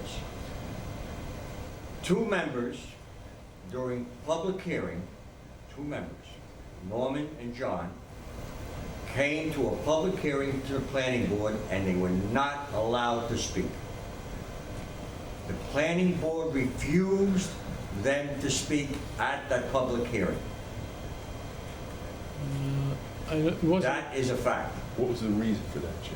they He can't, didn't give a reason. they The can't not chairman let... did not give a reason, he just refused them, those 2, our board, from the town, would not let them speak. Are you, let me just, for clarification, okay? What you might be speaking about, and I don't know for sure, when CRG did their presentation to the planning board, they did not allow anybody from the public to speak at that meeting, and there were people from the police commission who were here who wanted to speak that night too, and they were not allowed to speak. So I'm not sure if that might be the meeting that they're referring to, because the planning board cannot deny anybody the right to speak at a public hearing. That's the purpose of a public hearing. So they might have come to the meeting where CRG was presenting, and that was not, they didn't allow the public to give input that night, because I was here. the planning board has not had a public hearing since January on this project. Yeah. So I suspect So it might have been It may that. have been a public So you're meeting. talking Yeah. about public comment. I think it was a public meeting, and it was not a meeting that was accepting public Comments. comment. Right, So right. I was at several of those Right, too. right. and it So was they should come information. Monday night, because that is the public hearing, Okay. okay? And that's what actually creates the That could record. clarify. Yeah, yeah. Yeah. And that's what creates the record for the project. But And please reach out to them and ask them to attend both. Come Monday night. But this Monday night, and then they also have a continuation of the hearing on December 27th, December 9th. 9th. December 9th, it will be held right here in this room. So December 9th, they will be here, Okay. a continuation. So if they'd like to come to both, please. And if you have any difficulties, please have them reach out to Yeah. any of the No, town I'm board sure- I'm members sure or it was- Susan. yeah. And we And the will, board also accepts as part of this record, written comment, and that in some respects is also helpful because it's something which is clear and concise. Okay, so I think we can bring closure to this subject? Yes. thank you. Okay, thanks, George. George, Now you thank can you for really coming leave. Okay, great. Okay, so you can now all leave. Jim, So thank now, why don't we... Thank you, Jim. Why don't we, well, Laura's here, so she doesn't have to stay much longer. She's asking us to adopt the Zero Waste Action Plan. She did that over this summer. It was a phenomenal plan that she worked on. She sent it out. It's really, really comprehensive. It's really good. Is that the one I just read today? You probably should, Yeah. yeah, we put it on the website, and we got it, she worked on it, you were working on it back in July? I mean, I went on a little mini vacation, and I spent the whole time reading it and talking to Laura on the phone while we were driving up to Rochester. So, yeah, we actually started it last year. Because she wants us to adopt this now, yeah. Yeah, we make several references to it. It would be nice to be able to implement some of the goals and strategies, but it should really be an official document. So there is interest in putting public input. I don't know if this is something that would need to go through, it's not really a code or a law, but it would be nice to open it up to some sort of public comment. I think that'd be a great idea for more and more people. I think it should be circulated. Well, maybe what we could do is, I mean, We we have could do a circulated it, but the question is, when's the official public Penetration, comment? Yeah. Need a penetration to circulation. What was I going to say, though? I mean, we could also plan a presentation Yeah. of the Zero Waste. No, we can get Good, Kamiko, we coming out can of get the yourself, actual Kamiko, get some of the group together and do a update on the Zero Waste Initiative, and then present the Zero Waste Plan and do a public meeting. And then we can get public input, and then we can adopt it afterwards. Yeah, that's a good Or- idea, yeah. Because it's Kevin, use the microphone. Sorry, I didn't mean to. it's very comprehensive. It's phenomenal. Okay, good. I mean, when I say that, it's good, and in a way, it's bad in the sense that it would be nice to take it and boil it down and so that we can kind of implement it in stages, do you know what I mean? Because it is okay. comprehensive when you read this. I mean, it covers everything. So I think it's important for us here to take what you've done already and keep adding pieces Right, as we okay. go along. And because there is a short-term goal and then the longer-term goal, and we are implementing it. We've done the food waste. Susan and I are actually getting an award from the EPA for the food waste recovery. Well, actually, the town program. is getting an The award. town. We're just invited to. We worked hard on it. We're just though. invited to. Okay. Have you had any luck We were with invited the- to accept it on behalf of the town. Have you had luck with negotiating with the county on that at all? or- Well, it's actually interesting because actually where I saw George and we had the conversation about PowerPoint was 2 mornings ago with the supervisor. It could have been yesterday, my days are so long. Yeah, Tim Rose said he Was met it with the yesterday? Supervisors Was it Association. yesterday? Today's Thursday. It was Tuesday. Tuesday. Tuesday morning, I had the supervisor's breakfast. And the Resource Recovery Agency was there, and the woman who's running the recycling program and the electronic waste, which was a very, very, very big discussion, which we might want to talk about real quick tonight. But I brought back a little, did you ever get their little composting package that they put out? Oh, of the material that they The have? little composting, the little plastic that they Yeah, have and yeah. stuff. So she was handing it out, so I actually did say to her, aren't you undermining what we're doing and whatever? And what she said was in a sense that we're not permitted to really do more than we really are already doing, and they're not going after the college. And so we really get most of our food waste from the college, and we can't We really don't take, get anything. no? We've gotten nothing You know what since I'm May. looking county- There's nothing? Okay, so No. then she didn't tell me The the county truth. lowball, nothing. the You know county So lowball. she's not telling She me. knows Yeah. that. She knows So she's getting. what I'm learning about this Yeah. is that they're actually taking our resources away from us. Well, no, I actually, specifically asked about that, and I was told what to that. be careful is there's profit in, Yes. so, I That's don't what I'm want to say, saying. I don't want to be as mean as to say they're taking it, but, Well, they're taking it for a reason. right. They're Because it's taking it because there's a margin in there, and the key to the business is scale. No, it's not that I don't understand it. I know exactly what was, but so what I'm saying is, when she talked about the program and talked all about it, I then brought up and said, aren't you competing with what we're trying to do in the town of New Paltz? And what I was told seems to be totally, completely different Well, do you than what know Laura's saying something? to. The other wrinkle, that they're competing by Underpricing it. us. Right.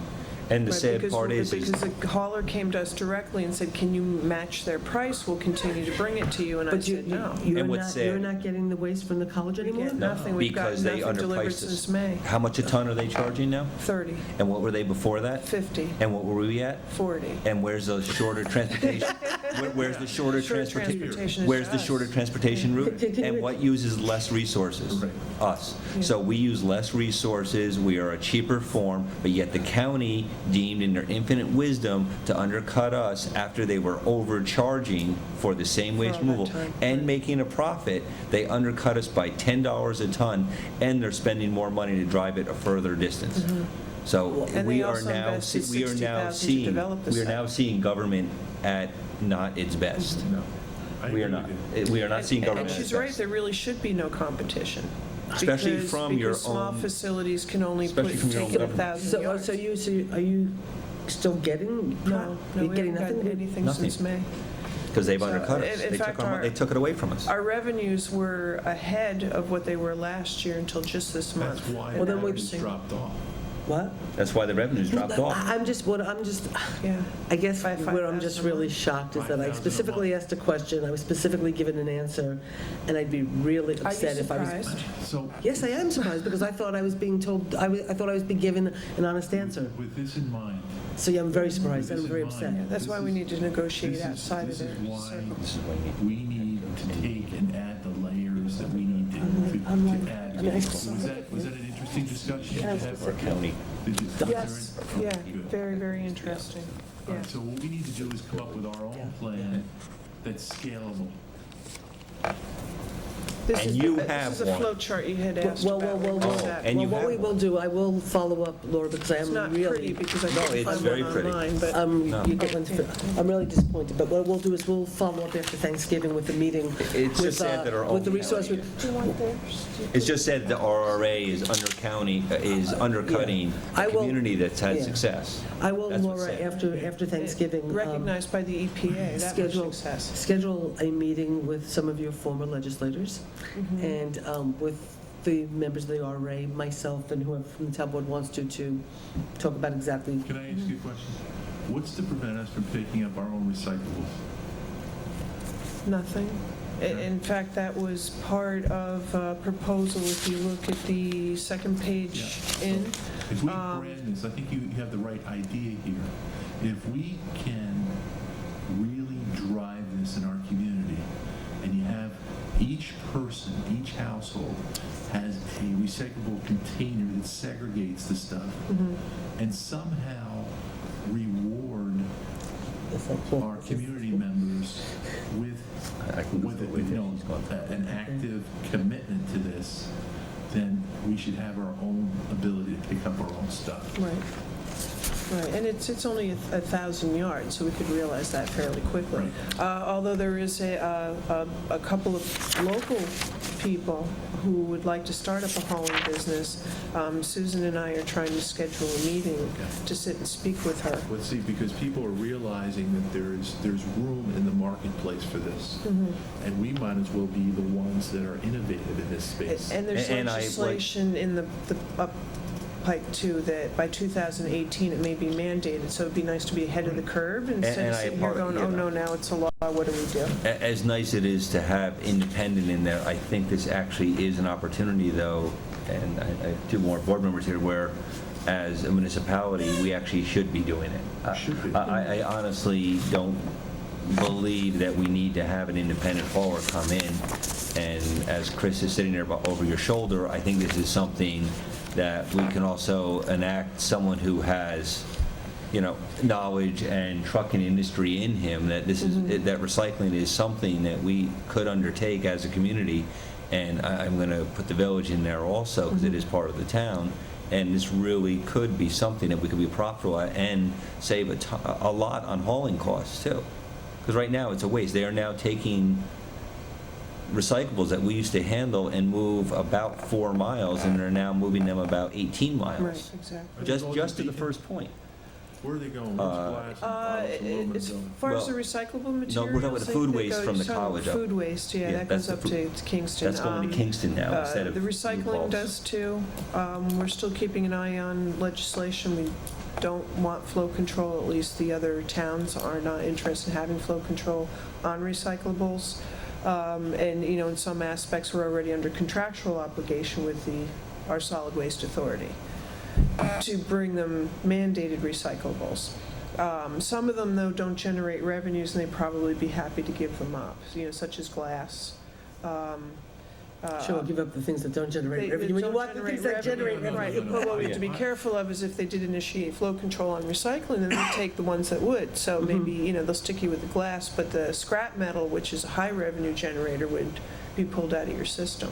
You should have the And of course, supervisors they're telling saying, them you no, can't that take. would never So- happen. so but Right, they're- sure. They're taking out of the system what they want, right?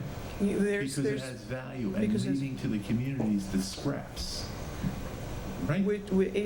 yeah. I mean, there's mandated, there's plastics, But you're the taxpayer, actually, who are responsible for their bonds.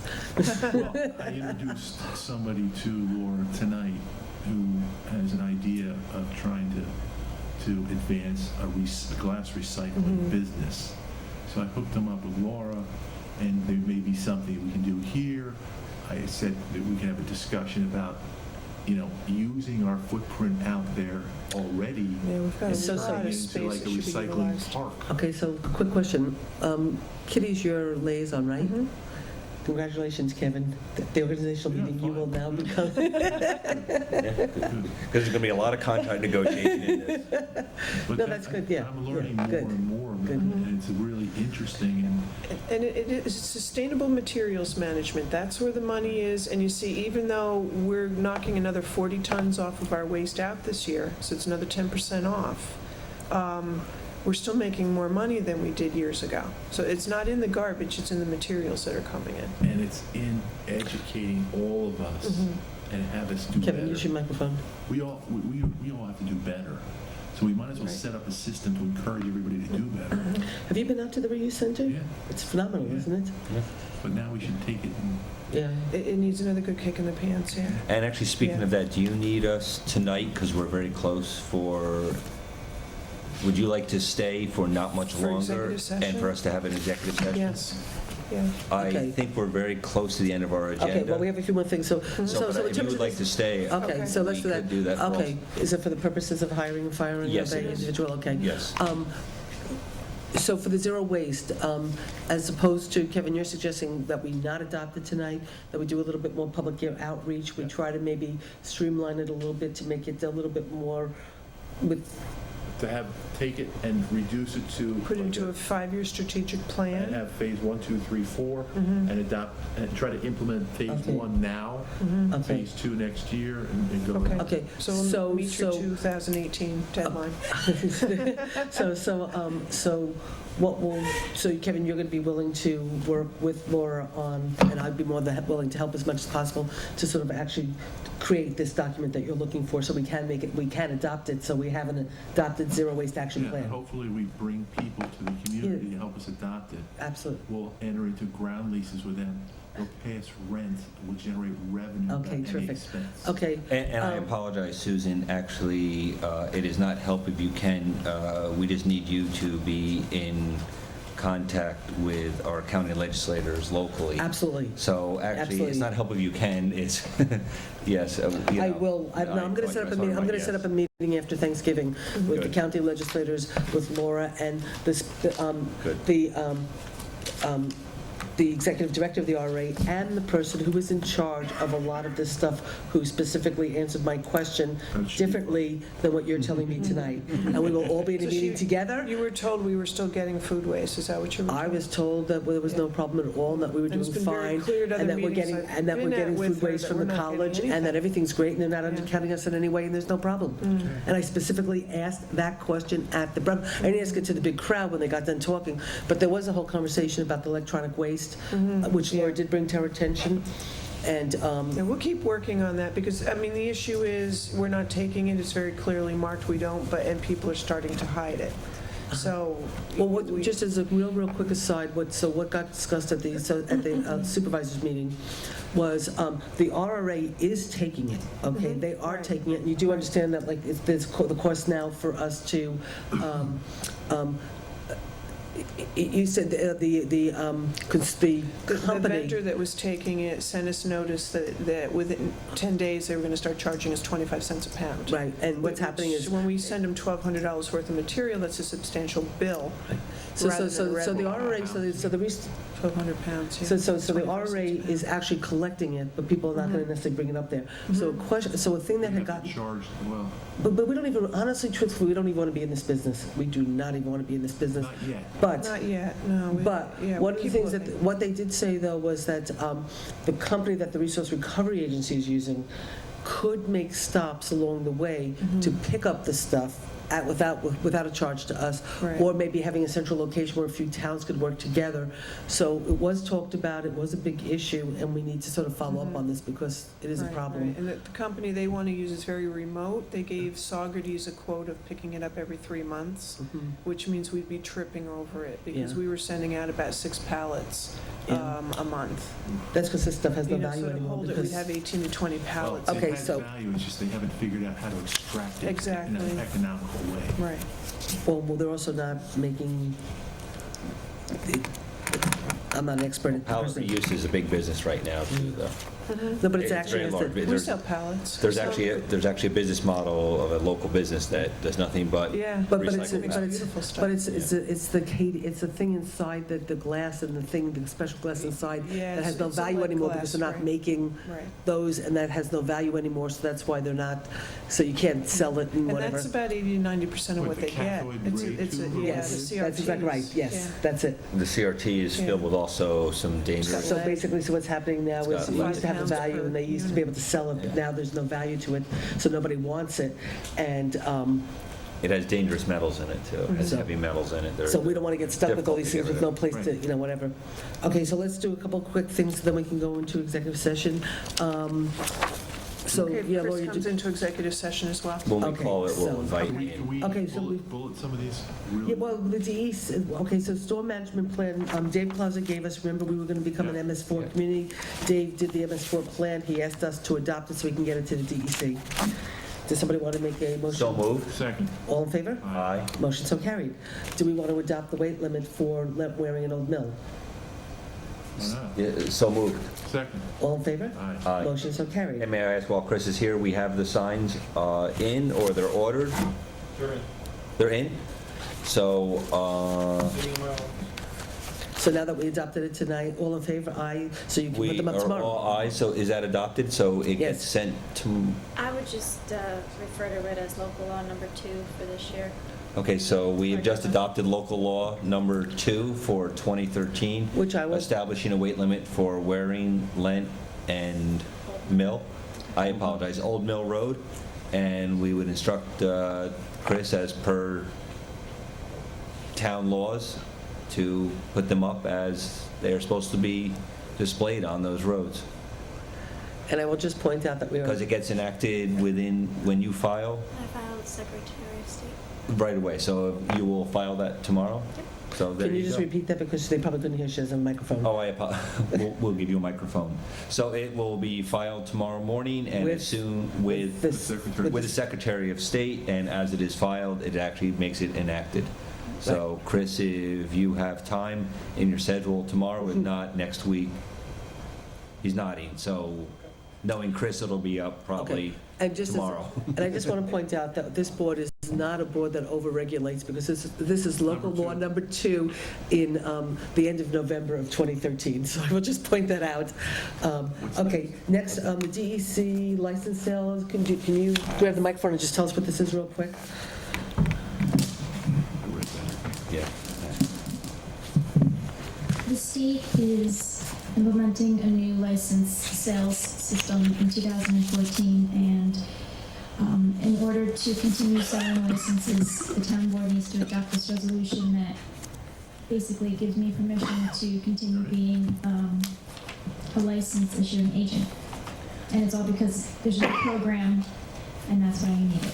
And there's an agreement that goes with it, and we've been doing it for years, so I don't think there's anything different about it. So, would somebody like to make the motion? So moved. Do I have a second? Second. Any discussion? No. All in favor? Motion so carried. You can fill this out, or do you need us to? No, I can fill it out. Okay, terrific. Liquidating surplus. Well, actually, I apologize. It's at the pleasure of the board. I'd like just to add to, I'm already choking. Action items is, we didn't receive the request, because maybe they don't have it, but I'd like the board to pre-approve the supervisor to sign the contract with Trailways Bus Company, should they send one to her for directing traffic over the Thanksgiving holiday on Thursday, or I apologize, I Right, think next it's Thursday. Second. Wednesday or, no, I apologize, I believe they do it on Wednesday, it rings a bell, when they I'm seconding- subcontract with our seconding your police. motion. Okay. Just for discussion purposes, it's funny because Carol Connolly... We usually get it by Well, now. well, the police had called and asked about it, Teresa, and I had said to Carol, oh, I thought we actually did it, because I remember you and Kitty bringing it up. Yeah, we So- haven't gotten it yet. Okay, so then what'll happen is, what we'll do is I'll have Carol follow up tomorrow with Trailways. Rosanna, can you, because I will be moving tomorrow morning again still, can you ask Carol tomorrow, or you follow up with Trailways just to ask where the contract is, and then if they can get it to us, I'm authorized to sign it?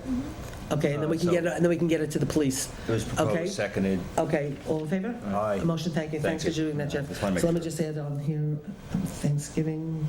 Traffic control, Main Street. And I just want to let everyone know that when you do see the extra officers on Main Street, I believe it's on the Wednesday that they do it, it is being paid for completely by Trailways, and it includes both the rate, the overtime rate, and all of their benefits. So it is not costing our community anything. Okay, so just before we do Chris's surplus, real quick, the bike path maintenance by the town for the thruway connection from Highland to Rail Trail, what this is The county executive has been working really hard to get a complete rail trail from the bridge, what's it called? The walkway over the Hudson. Walkway over the Hudson. And then to, and then all the way up, whatever. So the DOT seems very willing to create a bike path over the Thruway Bridge. It's just that before they do it, they want to make sure that the town is willing to do the maintenance. And so, so they're going to be having a meeting next week or in 2 weeks that I've been asked to come to through the county executive's office, which I was going to bring Chris with me, because Chris wants to make sure that if they're going to do this bike path, that there's, that the sidewalk is also done in a certain way so he doesn't have to be shoveling and doing all sorts of stuff. But at the end of the day, we will go to the meeting, make sure this is done correctly, but I just want authorization from the board that there's no problem with us maintaining this bike path, in terms of what we do with snow removal and things like that. Is it going to be separate freestanding? We don't know. I don't believe so. I think it's part of the Are these, that's going over. there were those old plans that came a couple years ago to us with, does that ring a bell, Laura? Remember about 3? They're Yeah, trying and- to and it do- was a yes. it was going up, they were still choosing between whether they were going to go up Henry Du Bois to get off of, I believe Yeah. Henry Du Bois was part of the discussion, and there was discussion of a cantilever off of the Thruway Bridge, but the cost was going to be restrictive. Do you know if that's still part of it, or, and no? I think you're talking about the study there was a study done by Southern Ulster Alliance or something. Yes, that's it. And it was done doing how to do a rail trail from Southern Ulster coming up, and that's exactly which one you're talking about. Probably is, yeah. I suspect that part of this is that, and this is, but from what I understand, Chris White, through the county executive's office, had called specifically to say that they were very excited that the DOT had agreed to help to do this, and that was really, really big, that the DOT agreed to do this. It's just that the DOT doesn't want to do it until they know that the town is committed to maintaining it. So basically, I'm going to go to the meeting, and, and we'll see what this is all about. We'll have a better That's fine, sense, fine. but I don't want to go without you guys Fine. saying, yes, we're okay. No, I'm okay Yes. with it, but I Okay. just have a question for Chris. Sure. Who cleans the snow off the walkways across that bridge now? We do. With that little vehicle, we do that? Yes. Okay. Okay, so, I mean, I don't think I need a motion, I just want the No, board you to know and stuff, yeah. so this way Chris and I can go and know that. Liquidation of surplus Okay, so funds? what do you want us to do, Chris? I'd like permission to get rid of a Chevy one-ton dump, an 86, 94 Chevy rack truck, 3 one-ton Sanders, a 40-foot box trailer, and a 96 Crown Victoria, along with the old backhoe and the old brush truck that never went out. For Went to what- bid, but no one came to That's pay. a lot of equipment. That's a lot of Yeah, there's no equipment. parking lot down there anymore. So what's our expected yield on this? The truck's a couple $100 a piece. I mean, that's what we get for it from scrap. Is There's this- not much left of it. Is this the rack body that for years was used by the police and now by us? No. Okay, good, because I would miss that one I like. No, that actually runs fairly well. Good. These are the old buildings and grounds vehicles. So you're. Oh, the old buildings and ground Yeah, rack, the old okay. dump trucks, the Goes old out for public flatbed. bid? So none of these are usable, salvageable, they, No, I mean, And Laura things are doesn't rotted want- through the frame. You need a tetanus shot just to walk by. okay, so they're Or- dangerous and we need to be getting rid of them. And Laura, you don't want any of them? What? Okay, so do I have a motion for Chris to go through? And again, Chris, Kevin bring up a valid point. How are they going to be disposed of? Like to put them out to bid, and if no one bids on them, let's scrap them. Are any of those sites that you see that we get in like Governing Magazine or Association of Town, any of those sites that offer to sell your excess equipment? Or is this equipment past that? It's past that. I've talked to them. We even talked to the person that I helped the police department get rid of that vehicle with, and it's scrap. We might do a little better than scrap if we put it out to the public, but other than that, it's just too far gone. All right, so Okay, and Okay, so- and can you just make sure you use the verbiage, and Roseanne probably has it from when we did it with the police, that the inspection of it is pretty strict, so people aren't showing up whenever they feel like it out. You set it up so the inspection is the schedule During needs, certain hours. make sure the inspection hours are set at hours that, Normal operating hours. no, that means you need to be out there from 8 until 5 to do it, We so. are. There's always something. Make sure there's someone there, though. Speak to Roseanne about it, please, because the police had an issue when we did it once, and people were showing up all the time, so. Well, make sure- you'll just work with Rosanna to set up. Yeah, work with Rosanna to please set up Okay. a schedule. It- And then we have to also, we have to open the bids, and there's a whole process, so we just have to make sure it's, but Rosanna is very on top of this process at this point, so there's no problem. No problem at all. Okay, so Thank you, what Rosanna. we need to do, I'm though, moving that we Chris, authorize Chris to dispose of and can you give us a list, Chris? vehicles. Can you give us a list, so Rosanna can put it into the minutes of the list of, you have it, Rosanna? I'll get it. So you'll have to give Rosanna the list, so, Those vehicles through public auction or sale, and if that is unsuccessful, then through a scrap process. do I have a second? The second, and just to add that it will be published at least one time. Oh, yeah. It'll be- Per the requirement. It'll be published per requirements in our paper Right. of record. Our Okay. official paper of All in record. favor? Aye. Aye. Okay, motion so carried. So, I don't know if anybody wants to do any committee updates right now, we'll hold off on that. Rosanna, I didn't get a chance to look at the minutes. We only have joint. Oh, okay, so we don't have to do that. Okay, good. Yeah. Well, it's a joint, so we'll do that. I should tell you guys that we were invited, let me just give you a couple of just really quick updates. We are invited December 11th to the village board meeting for the purposes of hopefully approving the contract for the comprehensive plan. Good. And so we were invited formally last night. I did get a phone call, so I guess Rosanna will be notified by the clerk to, let us know, but I'm just telling you that now. And also, I was told last night that the controller from New York City, the controller from New York City authorized the $600,000 to be spent to pay for Phase 2 to try to find an alternative water system for the community. And so good news. that's phenomenal news. That's like probably the fastest that the New York City Commissioner ever acted on anything. And last night, the village board accepted the contract with the New York City DEP to enter into Phase 2, and they accepted the contract with Clauser and Associates to lead the project as outlined to do it, and that all got adopted last night. So that's really good And news. Phase 2 is the $700,000 to. To look for an alternative water system for the community. So when they close the aqueduct, there's an alternative system, but this project now is not a temporary project. It's now a potential alternative water system for the community, paid for by the DEP. Yeah, and I would like to ask anyone in the community that feels they have water or where they should be searching to please put your comments to the Dave DEP. Clauser. Dave Clauser. To Dave Clauser and Associates. He is a local engineer. Just so everyone knows, they are in search. One of the searches is for the old riverbed that went through what we now call the Hudson Valley 10,000 years ago. So that is the search area. It is the old riverbed that goes through our area. So they'll be doing a lot of searches west of the Walk Hill. So, Okay, thank you. so with that, why don't we just do the warrants, prepays, so this way we can have the camera go home? Because I don't know if we'll... Okay, so like I told you guys, I signed the checks today, so they could go out tomorrow after you do this.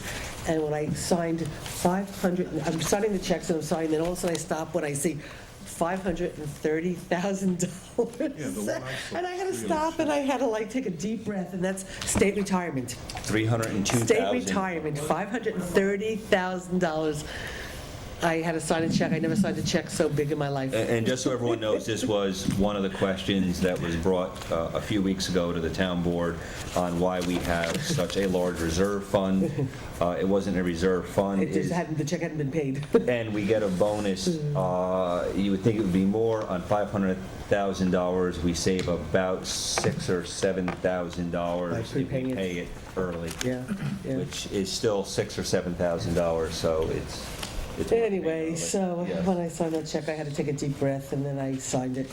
Jeff, do you want to move the warrant? I just want to check the I two lists. have a comment, though, about Sure. this. It's something that, when I go through and sign these vouchers, these I guess they're vouchers, right? Yeah. There's a real need to have somebody on a full-time basis here at Town Hall to actually examine some of these expenditures and find alternative ways to save money. For example, we spend $4,200 a month for police radios.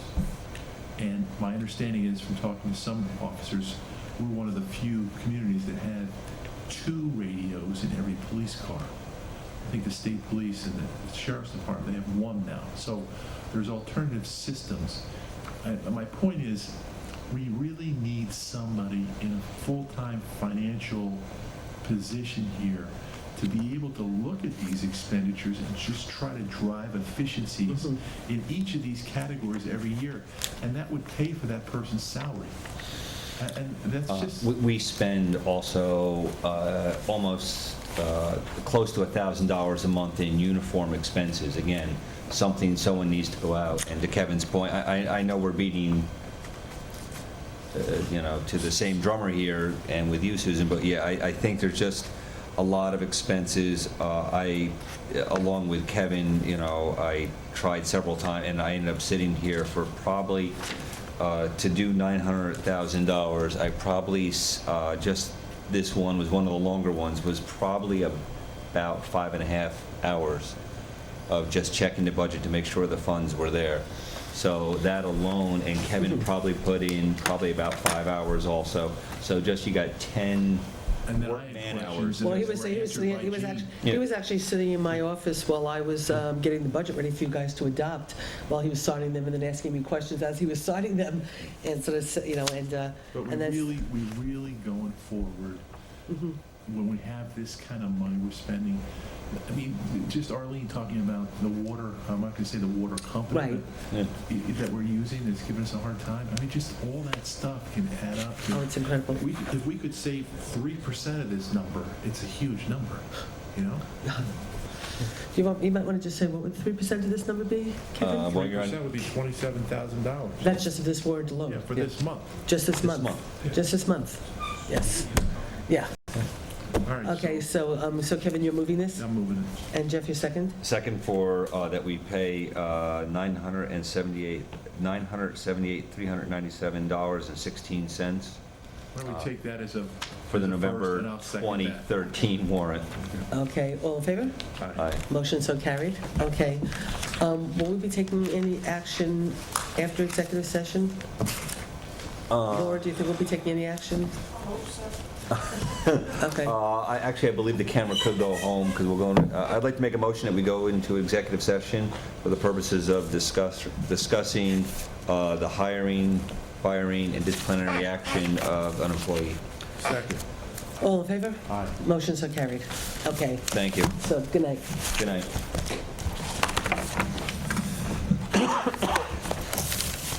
So will you just let me know? Yeah. You and We're going to be quick. Yeah. I'd like to invite You look a little pale. Chris Oh, and wait. Laura in. Yeah. The flu's going around. Make sure everyone gets their flu shot.